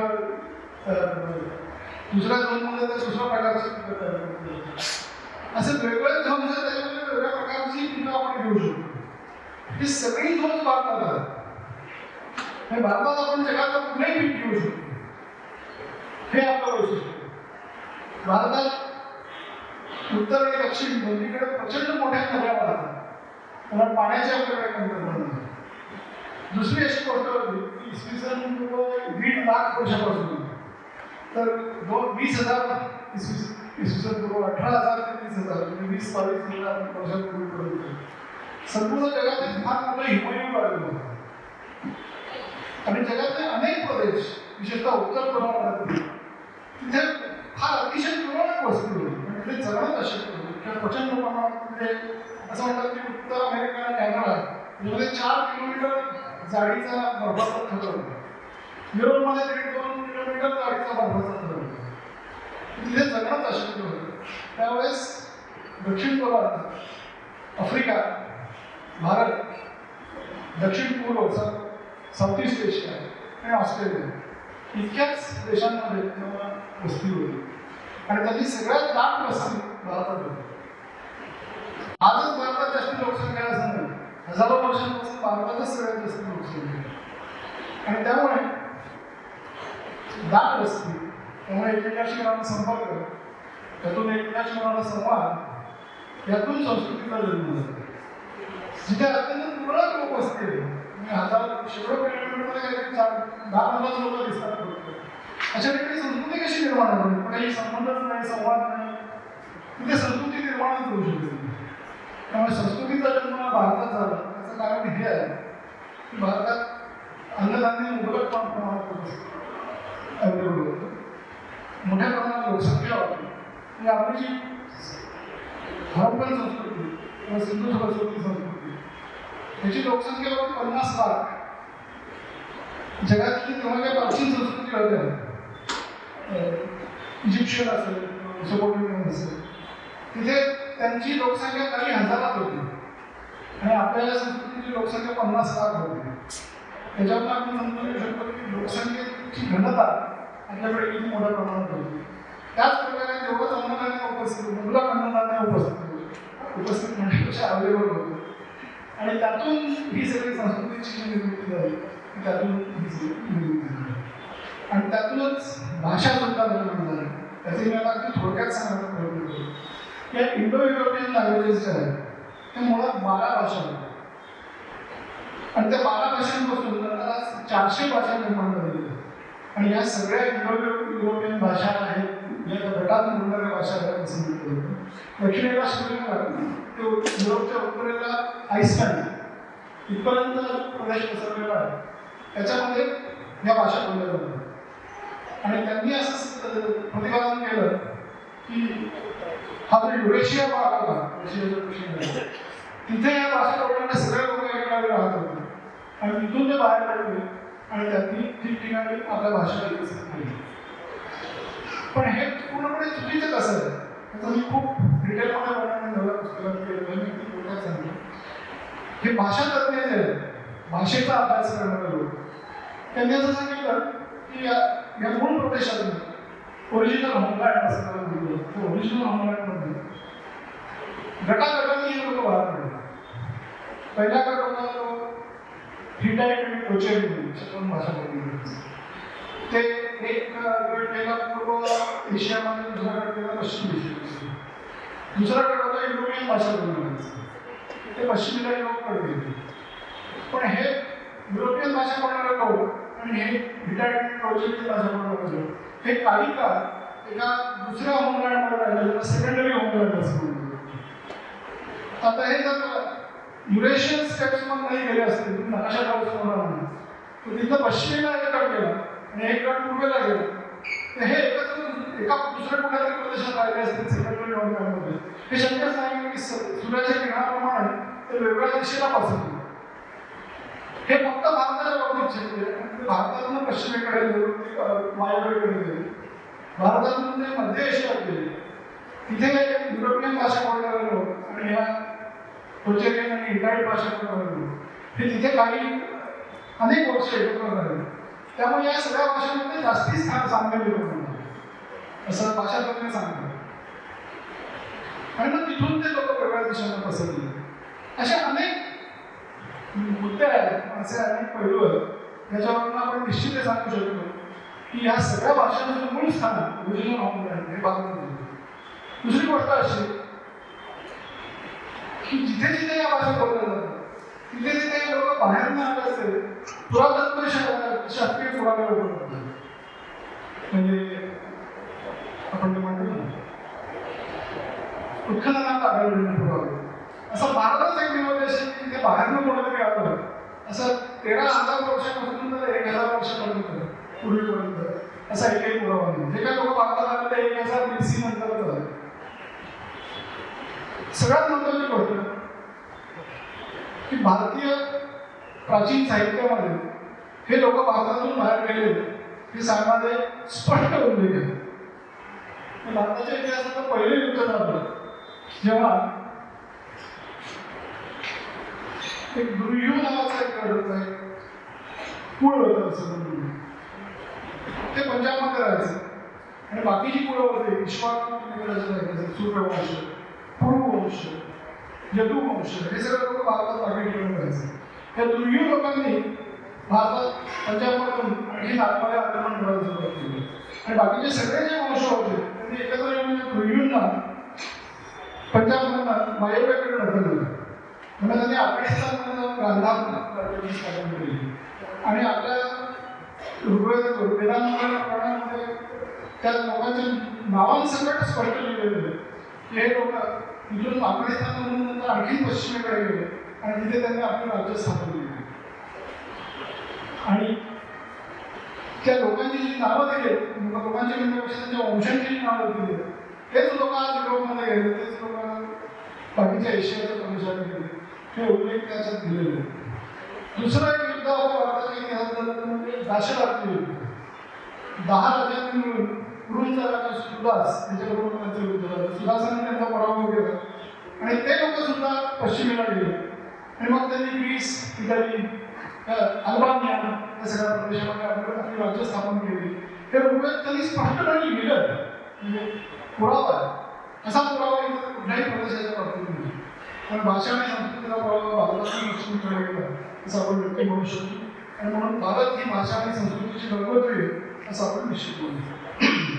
दुसरं आता आपण बोलूया की भारत हा जगातला पहिला ज्ञानाधिष्ठित समाज होता. ज्ञानाच्या सगळ्या शाखा, जवळपास सगळ्या शाखा, त्यांची पायाभरणी ही भारतात झाली. त्याची काही उदाहरणं देतो.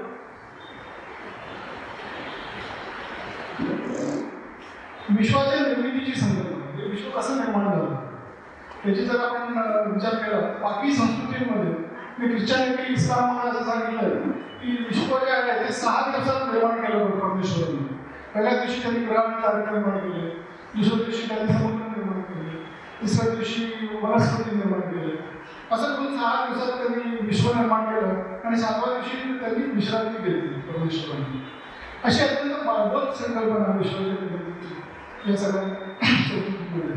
दुसरी एक प्राचीन संस्कृती ज्याला आपण म्हणतो सुमेरियन संस्कृती, त्यात असं लिहिलं की चिकणमातीपासून त्यांनी बाहुल्या निर्माण केल्या देवाने आणि मग त्याच्यामध्ये प्राण फुंकून त्यांनी माणूस निर्माण केले. तर अशा अतिशय प्रिमिटिव्ह आणि बागवड अशा संकल्पना सगळ्या संस्कृतीमध्ये आहेत. भारतीय संस्कृतीत ऋग्वेदाच्या दालनाला नासदीय सूक्त म्हणून आहे. त्या नासदीय सूत्राचे 7 मंत्र आहेत. त्या 7 मंत्रांमध्ये जे वर्णन केलं ते आपलं विश्व कसं निर्माण झालं ते जवळपास 100% आज आधुनिक विज्ञानाच्या बिग बँगचं वर्णन करतं. त्याच्याशी 100% जोडतं जवळपास. तेही मी ते 7 श्लोक या पुस्तकात दिलेले आहेत आणि ते कसे 100% बिग बँगशी जोडतात.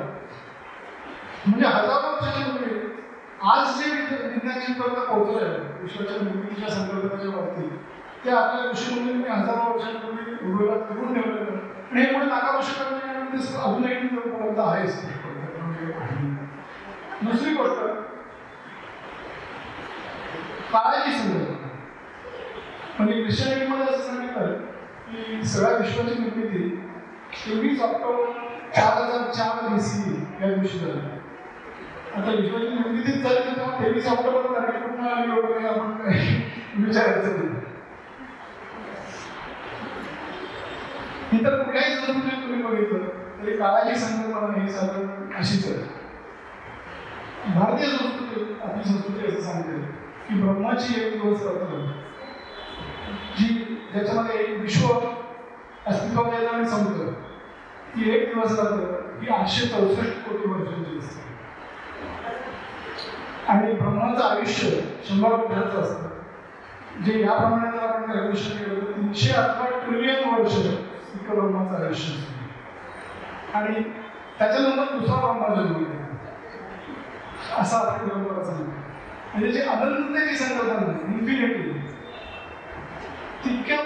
पर्यंत पोचणारी काळाची संकल्पना आपली होती आणि त्याच्यासाठी विशिष्ट नावं होती. म्हणजे पराक्रम जी घटना आहे ती यजुर्वेदात मेघातिथी म्हणून ऋषी होते. त्यांनी पराक्रमांना आकडे लिहून ठेवले 10:17 आणि त्याच्या पलीकडे सुद्धा जसं मी सांगितलं 864 कोटी वर्ष आणि 311 मिलियन वर्ष हा काळ असल्याचं होता. आणि कमीत कमी सुद्धा सेकंदाचा 32 लाखावर वाढतो. इतकी कमीत कमी कालगणना माहिती होती आणि जास्तीत जास्त अनंत आहे आपण म्हणतो. आणि त्याच्या तुलनेत जर बघितलं तर प्राचीन ग्रीसचा ज्ञात असलेली सगळ्यात मोठी संख्या म्हणजे म्हणजे 10,000. ग्रीकांना 10,000च्या वेगवेगळ्या संख्या असतात त्या माहितीच नाही. ही आपली काळाची संख्या. नंतर बघूया आपण संख्या प्रणाली 0 ते 9 या फक्त 10 आकड्यांमध्ये आपण कितीही कुठलीही संख्या आपण त्याच्यात एक्सप्रेस करू शकतो. ही जी संख्या प्रणाली आहे त्याच्या तुलनेत प्राचीन जगताच्या संख्या प्रणाली वापरल्या जात होत्या. अनेक संस्कृती अनेक प्रदेश असे होते तिथे 1, 2, 3, 4 आणि 2 मेनी असं म्हणायचं. संख्या माहितीच नव्हती. रोमन जी संख्या प्रणाली ती इतकी बोजड होती की साध्या साध्या आकड्याला खूप मोठी संख्या द्यावी लागायची. त्याची मी उदाहरण दिली आणि त्यामुळे त्यांचं बेरीज भागाकार गुणाकार करणं अशक्यच होतं. पण गणित हे पूर्णपणे गुंतलेलं कुठेच झालं नाही. पण ही संख्या प्रणालीच नव्हती. ही जी 0 ते 9 संख्या प्रणाली आहे ती अतिशय सुलभ, अतिशय सोपी आणि तरी अतिशय प्रभावी अशी संख्या प्रणाली आहे. ती आपण का निर्माण करू शकतो तर शून्यावस्था सरळ सगळे शून्यावस्थेतून निर्माण झाली. त्यांनी मग काही सांगितलं नासरी असतो त्याचा पहिलाच मंत्र हे सांगलं की विश्व निर्माण झालं तेव्हा अस्तित्व नव्हतं आणि अस्तित्वाचा अभाव पडला. जे आज सायन्सच्या भाषेत बोलतो मग क्वांटम थेअरीच्या भाषेत बोलतो त्या भाषेत शून्यावस्था ही पण संकल्पना आहे. तत्वज्ञानिक संकल्पना फिलॉसॉफिकल आयडिया आपल्याकडे होती. म्हणून आपण शून्य ही हा आकडा निर्माण करू शकतो. आणि शून्य हा आकडा समजून घ्यायचा आणि पचनी पडायला युरोपला काही शतकं लागली. शून्य जेव्हा युरोपमध्ये पहिल्यांदा पोहोचला ही कल्पना पोहोचली तेव्हा चर्चने त्याच्याबद्दल फटके काढले ही ब्लॅक मॅजिक आहे हे वापरू नका. आणि यांनी आपल्याला अंधश्रद्धा ठरवलं पण जेव्हा त्यांना कळलं की खूपच सोपं आहे आणि यांनी भरभर कामं होऊ शकतात. सगळ्यात पहिल्यांदा युरोपमध्ये व्यापाराला दिसली म्हणजे व्यापाऱ्यांना आपण अर्धा कशात नाही काढू शकतो. तर त्यामुळे इटलीमध्ये फिबोनाची नावाचा एक माणूस होता तो अल्जिरियाचा राहायचा आपल्या. तिथे त्यांनी अरब भाषा शिकून घेतली आणि भारताचं एक ज्ञान होतं संख्या प्रणाली बीजगणित सगळं आर्यभट्ट ब्रह्मगुप्त यांनी विकसित केलं. ते अरबांच्या मार्फत युरोपपर्यंत पोहोचले. पण आता थोडक्यात सांगतो की 712 साली मोहम्मद बिन कासिमने सिंगाबादला जिंकला तेव्हा त्यांना भारतीय ज्ञानाची ओळख झाली. तेव्हा अब्बासी खिलाफत म्हणून बगदादमध्ये खिलाफत होती आणि ते थोडेसे उदारमतवादी होते. त्यांना नवीन ज्ञान हवं होतं, नवीन गोष्टी समजून घ्यायच्या होत्या. तर त्यामुळे तिथल्या गरिबांनी उज्जैनचा एक विद्वान होता कणकवली त्याला बोलून घेतलं होतं आणि त्याच्याकडनं त्यांनी आर्यभट्ट ब्रह्मगुप्त यांच्या ग्रंथांमधलं ज्ञान समजून घेतलं आणि मग त्याचं अरब भाषेत भाषांतर करायची आज्ञा दिली. आणि त्यानुसार मग खारिस्मी नावाचा एक अरब गणितज्ञ होता त्यांनी आणि इतरांनी सगळ्या ग्रंथांचं भाषांतर केलं अरब भाषेत. तेव्हा मी काही सांगितलं त्यामुळे स्पेनमध्ये अरबांचं राज्य होतं. तिथून ती स्पेनमध्ये गेले. स्पेनमधून ते बाकी युरोपमध्ये बसले आणि इटलीचा जो फिबोनाची होता फिबोनाची लिबेल आबाची म्हणून त्या ग्रंथाचं भाषांतर केलं लॅटिनमध्ये आणि त्यातून लोकांना संख्या प्रणाली कळली आणि तो इटालियन असल्यामुळे सगळ्यात पहिल्यांदा इटालीमधल्या व्यापाऱ्यांनी ती आपली संख्या प्रणाली स्वीकारली आणि त्यांनी ती वापरायला सुरुवात केली. आणि त्यामुळे युरोपमध्ये जी बँकिंगची क्रांती झाली बँकिंगचा जो प्रचंड मोठ्या प्रमाणात वाढ झाली ती सगळी इटलीत झाली. मेडिसिन नावाचं घराणं होतं त्यांनी सगळ्यात पहिल्यांदा युरोपमध्ये बँका सुरू केली आणि त्या बँकांच्या मदतीने युरोपमध्ये रेनेसान्स घडू शकतो. युरोपचं जो साम्राज्यवाद सगळीकडे पसरलं म्हणजे संपूर्ण जगावर जे राज्य केलं त्याला मुख्यतः आर्थिक आधार बँकांनी दिला. आणि त्या बँकांची वाढ कशामुळे झाली तर या भारतीय संख्याप्रमाणामुळे झाली. आणि तिथे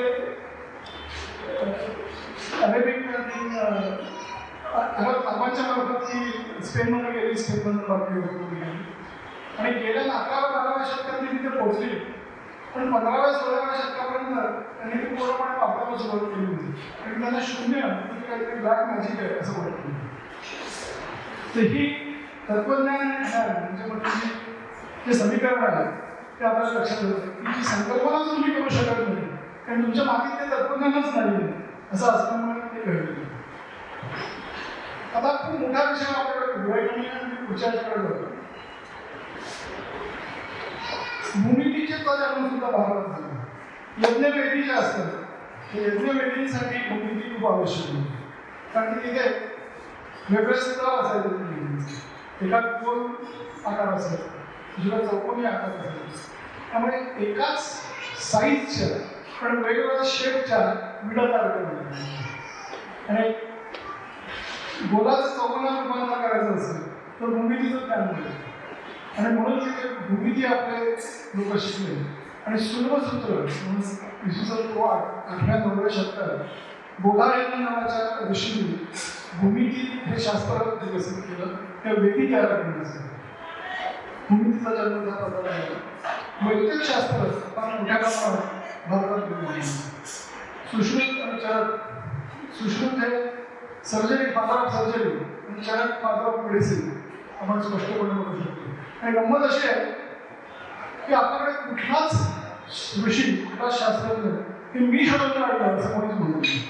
ते म्हणतात मी माझ्या गुरुकडनं शिकलो, त्यांचे गुरु म्हणतात मी माझ्या गुरुकडनं शिकलो. म्हणजे याची प्राचीनता आणखी मागे मागे जात राहते. कधी एक्झॅक्टली सुरू झालं त्याचा आपला थांगच लागत नाही.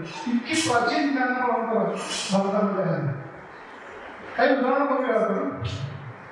प्लास्टिक सर्जरी ही कुठे सुरू झाली आपल्याला वाटतं. प्लास्टिक सर्जरीचा जन्म पुण्यात झालेला. त्याची गंमत अशी आहे की टिपू सुलतान आणि मराठे यांची लढाई चालू होती आणि जेव्हा पुण्यातला एक गाडीवाला होता तो गाडी घेऊन रसद पोचायला वगैरे तिथे गेला असेल तर त्याला टिपूच्या सैनिकांनी अटक केली आणि त्याचं नाक कापून त्याला पाठवून दिलं. नाक कापून म्हणजे अपमान आपल्या परंपरेला आहे कारण नाक कापून पाठवून दिलं. तो पुण्यात परत आला आणि इथे एक कुंभार होता.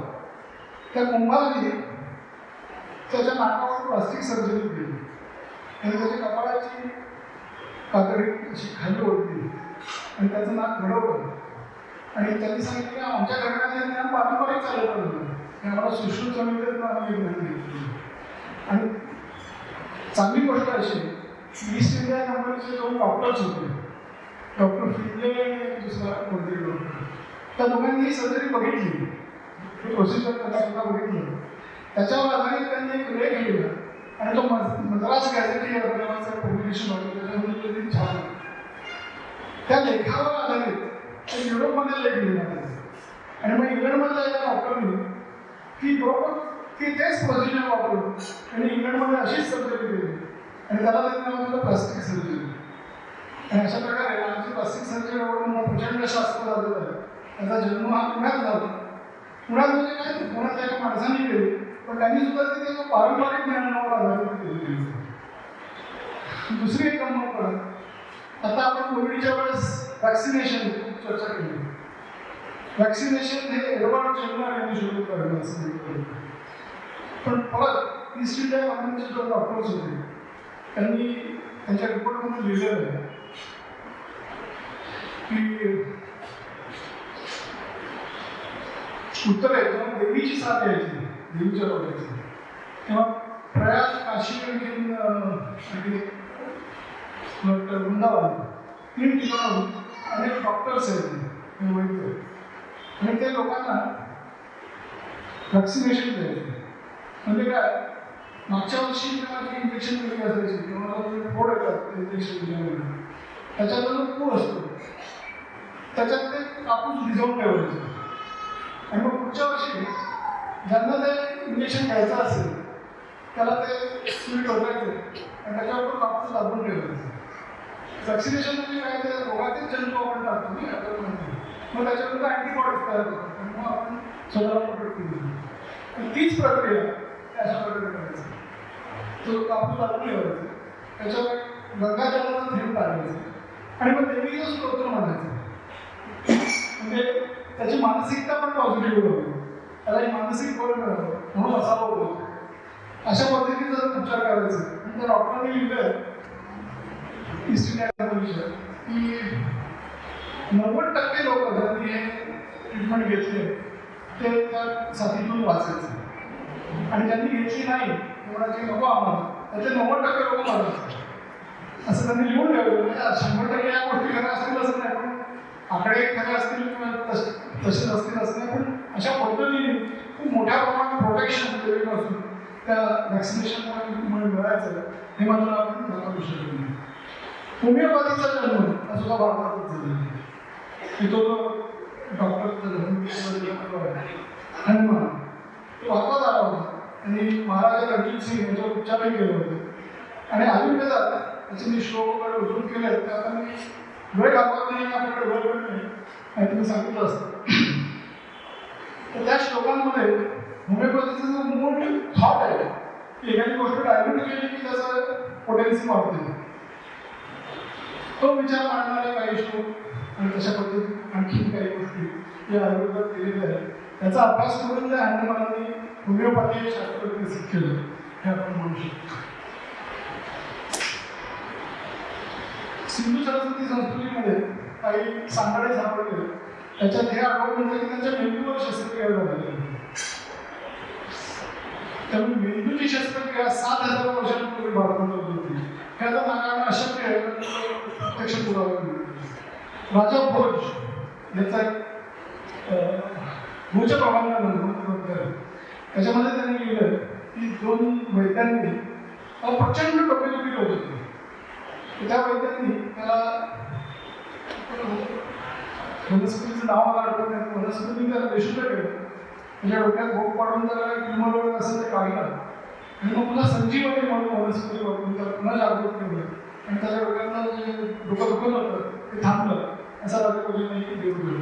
तर सर्जरी खूप मोठ्या प्रमाणात आपल्याकडे होत होती आणि सर्जरीची इक्विपमेंट्स ही कशा प्रकारे त्याची काळजी घ्यावी, कशी स्वच्छ ठेवावी, हे सगळं सुश्रुत समितीने घेऊन ठेवलं. धातुशास्त्र भारतात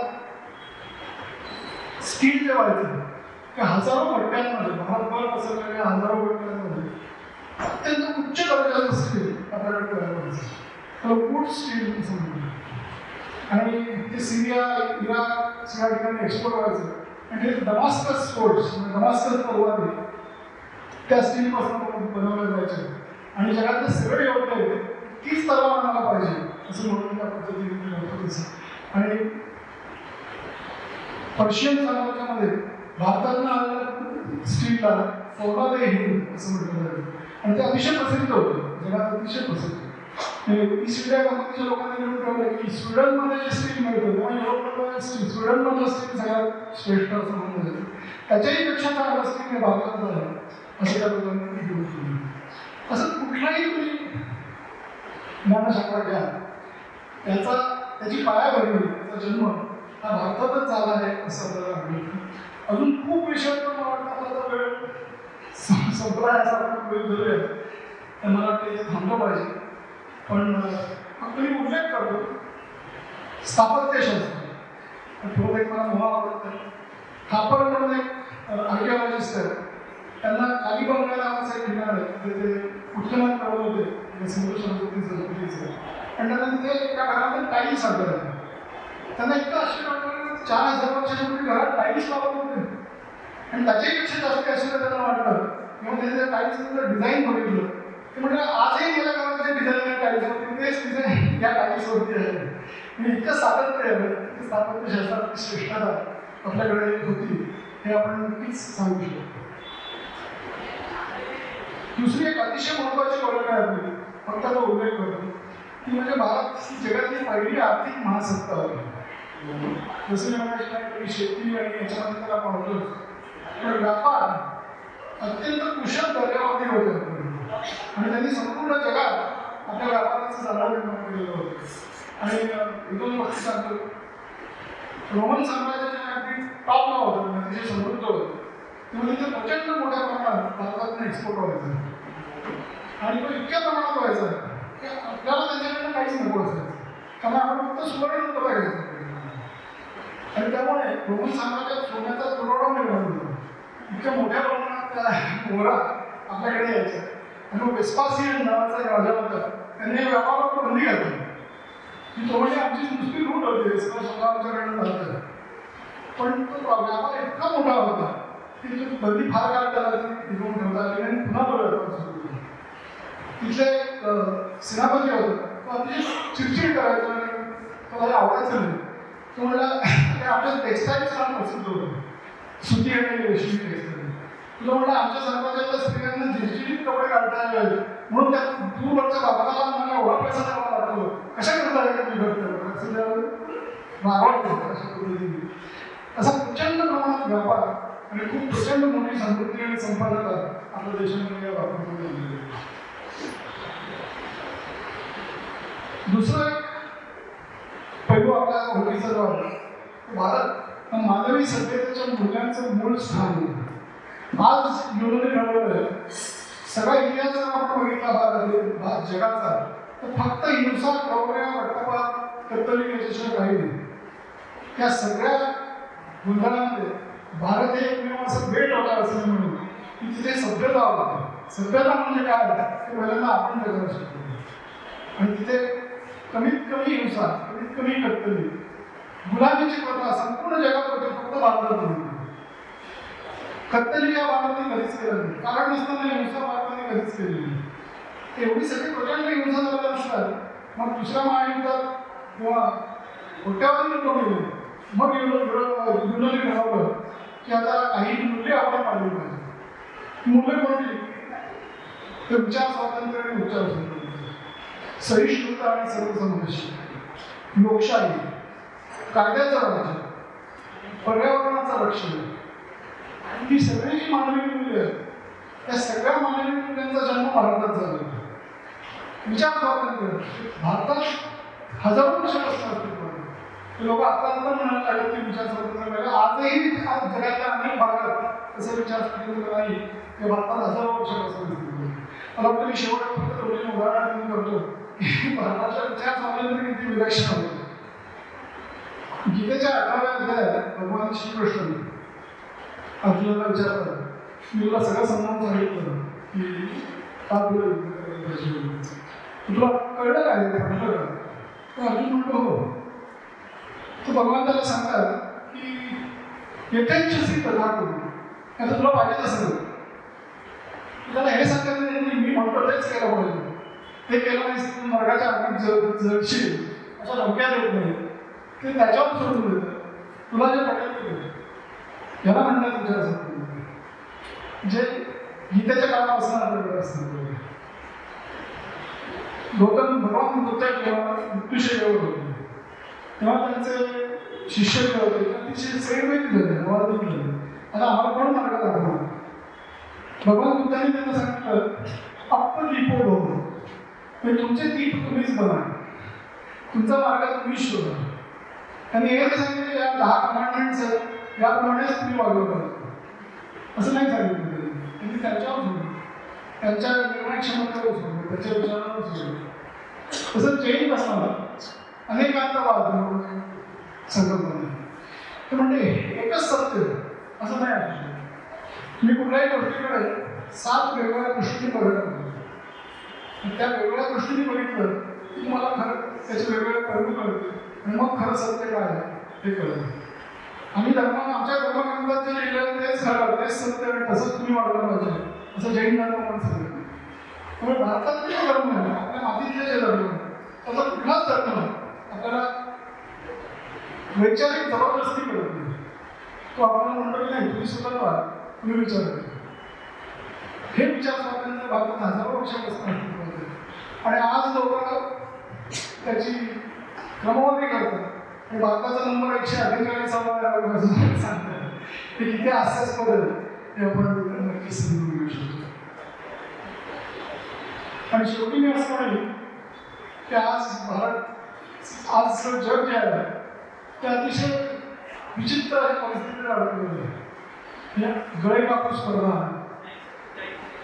जागतिक वर्चस्वाची लालसा, त्यातून निर्माण होणारे संघर्ष, त्यातून निर्माण होणारी हिंसा आणि सर्वसामान्य लोक अतिशय हेल्पलेस आणि हवालदिल असे झालेले. उद्या काय होणार कोणालाच माहीत नाही.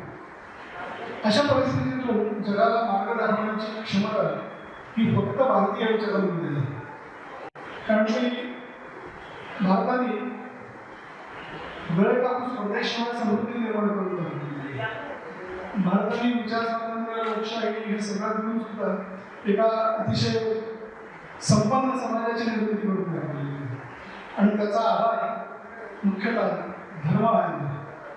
आणि धर्म म्हणजे रिलिजन नाही. धर्म म्हणजे प्रत्येकाने आपलं कर्तव्य नीतिमत्तेने पार पाडणे, रायचियसली पार पाडणे. तर आपला विचार हा कर्तव्य आणि जबाबदारी याच्यावर आढळतो. आणि पाश्चिमात्य समाज जो आहे तो हक्कांवरती आधारित, आपला समाज कर्तव्यांवरती आधारित, ड्युटी ओरिएंटेड सोसायटी आणि राईट्स ओरिएंटेड सोसायटी. आणि म्हणून रिलेशनशिप बेस्ड सोसायटी आणि कॉन्ट्रॅक्ट बेस्ड सोसायटी. पाश्चिमात्य जगात कॉन्ट्रॅक्ट बेस्ड सोसायटी, नवरा आणि बायको यांचं सुद्धा कॉन्ट्रॅक्ट नाही. आपल्याकडे आपण म्हणतो विवाह संस्कार आहे, ते म्हणतात ते कॉन्ट्रॅक्ट आहे. आता विचारांमधला फरक आहे. विचारांमधला फरक जोपर्यंत सगळं जग भारतीय विचारांकडे होत नाही तोपर्यंत खऱ्या अर्थाने लोकशाही विचार स्वातंत्र्य हे सगळी जी मानवी मूल्य आहे ती मानवी मूल्य जगात प्रस्थापित होणार नाही. आणि तोपर्यंत ही जगात निर्माण झालेली जी विलक्षण वावटळ आहे ती शांत होणार नाही. आणि म्हणून ही ऐतिहासिक जबाबदारी आहे भारताची, की सगळ्या जगाला या मार्गावर आणणार. आणि ही ऐतिहासिक जबाबदारी भारत कधी पार पाडू शकेल जेव्हा स्वतः भारतालाच आपली खरी ओळख काय आहे कळेल तेव्हाच आपण हे करू शकतो. आणि म्हणून भारताची खरी ओळख काय आहे ते प्रस्थापित करणं आणि जगासमोर मांडणं हे अतिशय आवश्यक आहे असं मला वाटतं. एवढं बोलून मी थांबतो.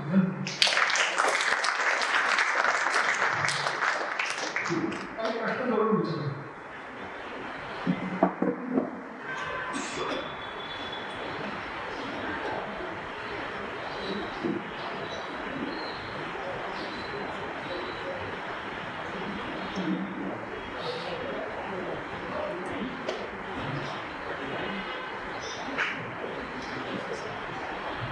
काही प्रश्न कोणाला?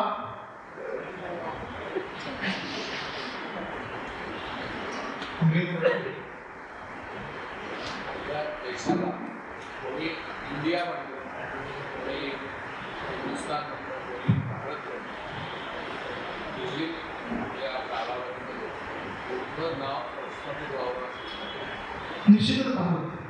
कारण भारत हेच आपलं नाव आहे. जसं मी काय सांगितलं ऋग्वेदाने यजुर्वेदाने मी तुम्हाला उदाहरण सांगितले तर भारतच म्हणतात. भारत तरी नाव प्रस्थापित व्हावं म्हणून काय आपण म्हणायला सुरुवात केली पाहिजे. माझं हे जे मराठी पुस्तक आहे महाराज सत्य सत्य सत्य ते इंग्लिशमध्ये जेव्हा आलं तेव्हा त्याला मी नाव दिलं आहे Bharat that is India. Reclaiming our real. आपण नेहमी म्हणतो इंडिया दॅट इज भारत. आपल्या कॉन्स्टिट्यूशनमध्ये सुद्धा असेल इंडिया दॅट इज भारत.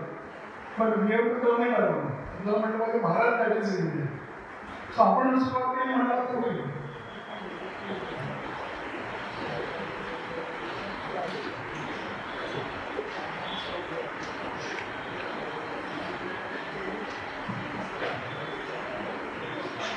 कोणाला काही प्रश्न? जो साहेब कमर्शियल ऍक्टिव्हिटीमध्ये बरेच व्यवसाय काम करतात हे आपण करावं. पहिलेपासून मला आवड होती खूप इतिहासाच्या विषयाची. एक आवड म्हणून ते वाचत पण होतं. पण खरं सांगायचं तर मला ट्रिगर झाला नव्हता. ट्रिगर कधी आला तर नालंदा विद्यापीठ जे आहे नालंदा विद्यापीठात भक्तियार तर बख्तियार खिलजीचं नाव नालंदा जवळचं रेल्वे स्टेशन आहे, त्या रेल्वे स्टेशनला आजही बख्तियारपूर असं म्हणतो. हे जेव्हा मला कळलं तेव्हा मला असं वाटतं की इथं होतं आपला इतिहास खरा काय आहे तो कोणीतरी जगासमोर मांडलं पाहिजे आणि कोणीतरी मांडलं पाहिजे म्हणून आपण दुसऱ्यापेक्षा आपणच काय मांडून दिलं म्हणून तिथे असं ते न्यूज येते ते लिहिताना मला काहीच लोकांना मोठी कोणी वाचत नाही कोणी छापेल नाही तुम्ही काय इतिहास किंवा तज्ञ म्हणून काही ओळखलं जातं पण मी एका फॅशनमध्ये ते लोक काढलं आणि सुदैवाने खूप लोकप्रिय होतं. अनेक लोकांनी त्याचं असे अनेक लोक माहिती आहेत त्यांनी 100 लोकांची विकत घेतलं आणि आपल्या मित्रांमध्ये वाटलं हे पोचलं पाहिजे. एक व्यवस्था अशी आहे आता मुलीच्या लग्नात गेल्या प्रत्येक माणसाला मी कळत भेटली तर मला या अपेक्षित प्रतिसाद मिळाला आणि मग हे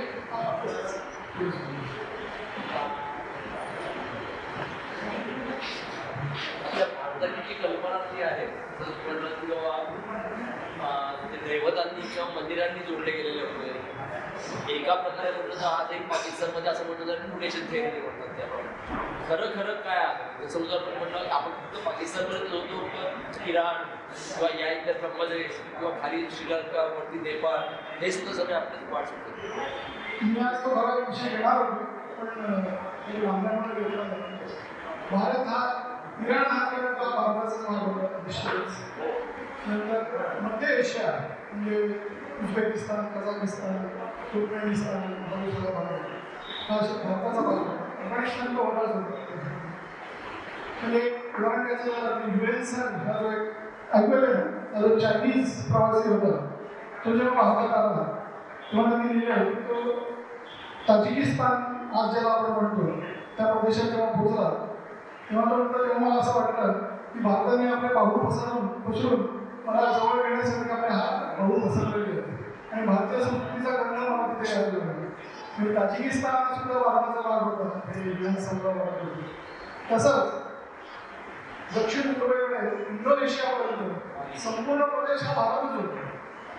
एक ईस्ट इंडिया कंपनी इंग्लंडने स्थापन केली फ्रान्सने स्थापन केली हॉलंडने स्थापन केली त्या सगळ्या लोकांच्या ईस्ट इंडिया कंपनीचं जे कार्यक्षेत्र होतं ते इंडोनेशियापर्यंत म्हणजे ते सुद्धा इंडोनेशिया भारताचाच भाग होता.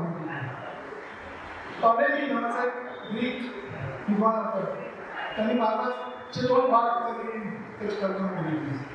इंडिया इंट्रा गँजन म्हणजे गंगेच्या पश्चिमेकडचा होता आणि इंडिया एक्स्ट्रा गँजन म्हणजे गंगेच्या पूर्वेकडचा होता आणि इंडिया एक्स्ट्रा गँजन म्हणजे तो इंडोनेशियाचाही समावेश त्याच्यातच होतो. म्हणजे आपण असं म्हणू शकतो की मध्य एशिया इराण पश्चिमेकडे आणि वायव्येकडे आणि पूर्वेकडे नैऋत्येकडे हा पूर्ण साऊथ ईस्ट एशिया हा सगळं भाग ते हिंदू राजे होते तर त्यातले लोकल राजे हे हिंदू संस्कृतीमध्ये होते. हा प्रश्न चांगला आहे. हे दोन्ही घडलं म्हणजे आता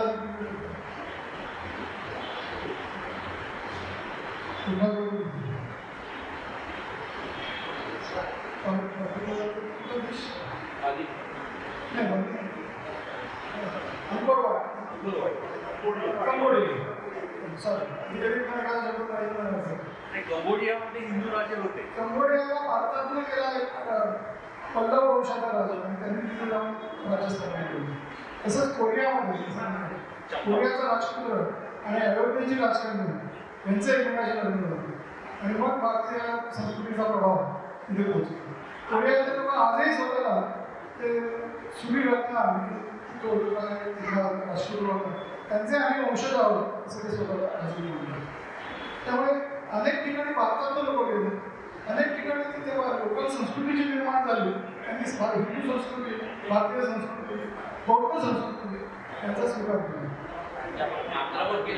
माझा प्रश्न होता हिंदू राजे होते हिंदू इकडून तिकडे जाऊन त्यांनी कॉलनी केल्या होत्या त्या तिथले जे लोकल राज्य होते त्यांनी कॉलनी म्हणजे कॉलनायझेशन आपण त्याला ज्या अर्थाने म्हणतो तसं भारताने लष्करी बळाच्या जोरावर कॉलनायझेशन असं कधीच केलं नाही. आपण संस्कृतीच्या बळावर कॉलनायझेशन कॉलनायझेशन तर म्हणतात येणार नाही आपण सांस्कृतिक प्रभाव तिथे प्रस्थान केले आणि ते लोक स्वतःला हिंदू संस्कृतीचे पायी सिंधू लागले.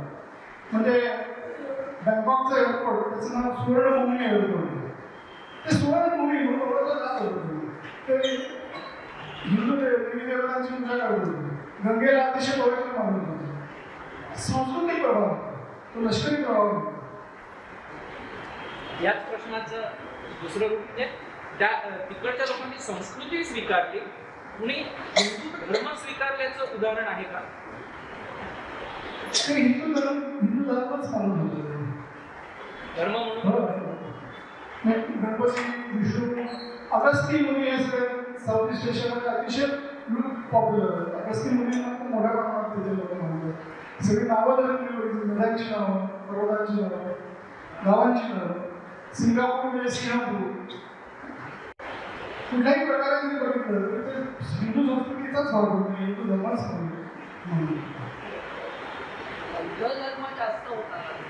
बौद्ध धर्म नंतर पसरत असतो. कारण की बौद्ध धर्मामध्ये कसं होतं की धर्मप्रसार ही संकल्पना होती त्याच्यामध्ये. हिंदू धर्मात ती संकल्पनाच नव्हती. त्यामुळे अशोकाने वगैरे आपले भिक्षू पाठवले सगळीकडे ते धर्माचा प्रसार करण्यासाठी. त्यामुळे मग तो धर्माचा प्रसार मोठ्या प्रमाणात झाला. जसं चीनमध्ये झाला, जसं जपानमध्ये झाला, कोरियात झाला. पण त्याच्याही आधीपासून ती हिंदू संस्कृती असते. पण मग आपल्या लोकांना कधी असं का नाही वाटलं की आपल्या हिंदू धर्माचाही त्याच पद्धतीने प्रसार व्हायला पाहिजे? काय आहे त्याचा? इतकं पॉवरफुल झाले, बौद्ध झाले, जैन झाले, की आपला धर्म मागे मागे सरकायला लागला. त्याचं कारण असं की ऑर्गनाइज रिलिजन ही कन्सेप्टच नाही आहे हिंदू धर्म. आपण काय म्हणतो धर्म म्हणजे प्रत्येकाने आपला धर्म बनवला. म्हणजे राजधर्म, पती धर्म, पत्नी धर्म, बंधू धर्म, पुत्र धर्म. आणि प्रत्येकाने आपला धर्म हा रायचियसली नीतिमत्तेचा आधार घेऊन पाळायचा. ही आपली धर्मसंकल्पना. आणि आपण म्हणतो तुमच्या पद्धती कुठली असते म्हणजे तुम्ही धर्म या प्रकारे पाळू शकता. आता भागवतात म्हटलंय की सर्व देव नमस्काराला केशवामूर्ती गच्छति. कुठल्याही देवाला तुम्ही नमस्कार केला तरी तो केशवाला पोचतोच. ही आपली सर्वसमावेशक आणि सहिष्णू अशी भूमिका असल्यामुळे तुम्ही कुठल्या देवाला पोचता याचा आम्हाला काही तुम्ही फरकच पडत नाही. तुम्ही धर्म पाळा, ही आपली संस्कृती आहे. त्यामुळे हा धर्माचा प्रचार ही कन्सेप्टच नाही आपल्याला ते कळतच नाही. असायला पाहिजे होतं कारण आपण खूप मागे त्याच्यामुळे ऍक्च्युली काय झालं पुढे पुढे यायला ही कल्पना जी आहे की सगळे जेव्हा ही कल्पना पाळतात तेव्हा ठीक आहे. पण जेव्हा असे धर्म निर्माण झाले की त्यांनी संपूर्ण जगात माझाच धर्म स्वीकारला पाहिजे, माझाच प्रेषिताला मारलं पाहिजे असं सांगणारे धर्म जेव्हा निर्माण झाले म्हणजे मुख्यतः ख्रिश्चनिटी आणि इस्लाम, त्याच्यानंतर हे आपलं भाग काय म्हणतो आपण आपली चूक ठरली. त्याच्या आधी काय होतं की अलेक्झांडरने भारतावर आक्रमण केलं तेव्हा त्यांनी धर्मप्रसारासाठी नाही आणि राजकीय सत्तेसाठी. धर्मप्रसार ही कल्पनाच नव्हती. ती ख्रिश्चनिटी बरोबर आली आणि इस्लाम बरोबर ते आणखी बरोबर आली. तर त्याच्यासाठी आम्ही काय करणार कत्तली करू, हिंसा करू, काफिरांना आम्ही मारून टाकू. हा विचार आल्यानंतर आपली जी ओरिजिनल कन्सेप्ट होती सविष्णुतेची ती आपल्यासाठी घातक ठरली. पण ज्या दिवशी मुलींनी निर्माण केली त्यांना काय माहिती पुढे असं होणार. अभिजित लोकांनी लिहिलेली 2 पुस्तकं आज इथे विक्रीसाठी उपलब्ध आहेत. पहिलं जे पुस्तक आहे ते जगाला कुठल्यासाठी डावी वाढली. हे पुस्तक बऱ्याच भाषांमध्ये त्याचं भाषांतर झालेलं आहे. हे पुस्तक खूपच प्रसिद्ध झालेलं आहे. त्याची छापी किंमत 400 रुपये. आज सवलतीच्या दरात ते 300 रुपयाला विक्रीसाठी उपलब्ध आहे. आणि परवाच्या पुस्तकाचं त्याचं ओपनिंग झालं, समारंभ झाला, प्रकाशन समारंभ. भारत सत्य सत्वान स्वत्व याची किंमत छापी किंमत 499 आहे. ती सवलतीच्या किमती 400 रुपयाला तिथे उपलब्ध आहे.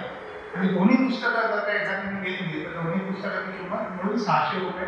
तर दोन्ही पुस्तकं उपलब्ध आहेत. ज्यांना पुस्तकं खरेदी करायची इच्छा आहे ते खरेदी करू शकतात. आता मी किशोर बाबतकरांना विनंती करतो आभार.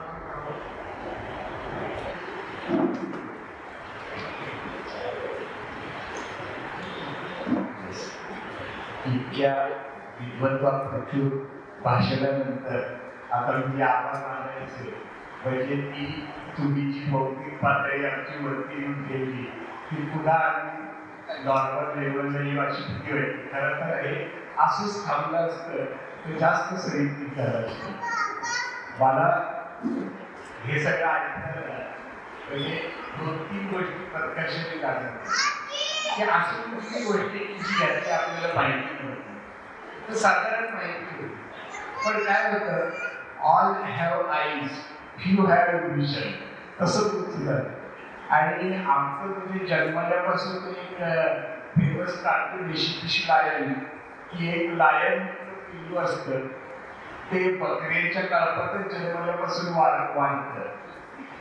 तर ते बकरीसारखं स्वतःला समजत असतं आणि पुढे ज्यावेळी त्याच्यावर अतिप्रचंड आपत्ती येते, कोल्हा खायला येतो, त्यावेळी त्याच्यातला शुद्ध लायन जागृत होतो. आणि मला असं कुठे खरोखर जाणवत आहे की ती जागृती आता आपल्याकडे यायला लागली. आपल्यासारखे मान्यवर असतील, निलेशोक सारखे मोठे असतील, यांना जेव्हा आम्ही वाचतो अभ्यासतो त्यावेळी कळतं की अरे नाही, हे सगळं होतं आणि आहेच. म्हणजे आता निलेशोकाच्या एका लेक्चरमध्ये त्यांनी महाभारत ती युद्धाच्या तारखेपर्यंतची सगळी माहिती दिली आहे. किंवा रामायणाचं संदर्भ देताना वानर हे कमांडो कसे होते पर्यंत ते पोहोचले. तर तसं ही जागृती आता आपल्याला काय यायला लागली तर आत्ताचं झालं ऑपरेशन सिंधू बघितलं तर खरंच कोणाला 1-4 महिन्यापूर्वी वाटलं असतं का की असुद्दीन ओवैसी भारताच्या बाजूने पाकिस्तानला शिव्या देईल. तर नाही, आपल्या भाषणात मगाशी उल्लेख आला की त्या पांड्यांना त्यात मुसलमान सुद्धा धरलेले होते. तर ते आज प्रत्येकाला आपल्याला आहे. म्हणजे कुठंतरी हे जागृत अवस्था आपल्याला यायला लागली असं मला वाटतं. आपल्यासारख्या श्रेष्ठ व्यक्तींनी आम्हाला वेळ दिला, आमच्या भूमिका गाठली. आता ती पुढे घ्यायचं आमच्या लायकीनुसार, पण प्रत्येकाने प्रयत्न करायला हरकत नाही. आपण आपल्या मुलांना नाही देऊ शकलो पण आता आपल्या हातात नागपूर आहे आणि वेळ आहे. तर त्या दृष्टीने आपण प्रामाणिक प्रयत्न करून आपली संस्कृती पुनरुत्थान करण्याचा प्रयत्न करूया. आपण आम्हाला एवढा वेळ दिला, तळमळीने बोललात आणि याबद्दल मी आमच्या सगळ्यांतर्फे आपले पूर्वक आभार मानतो.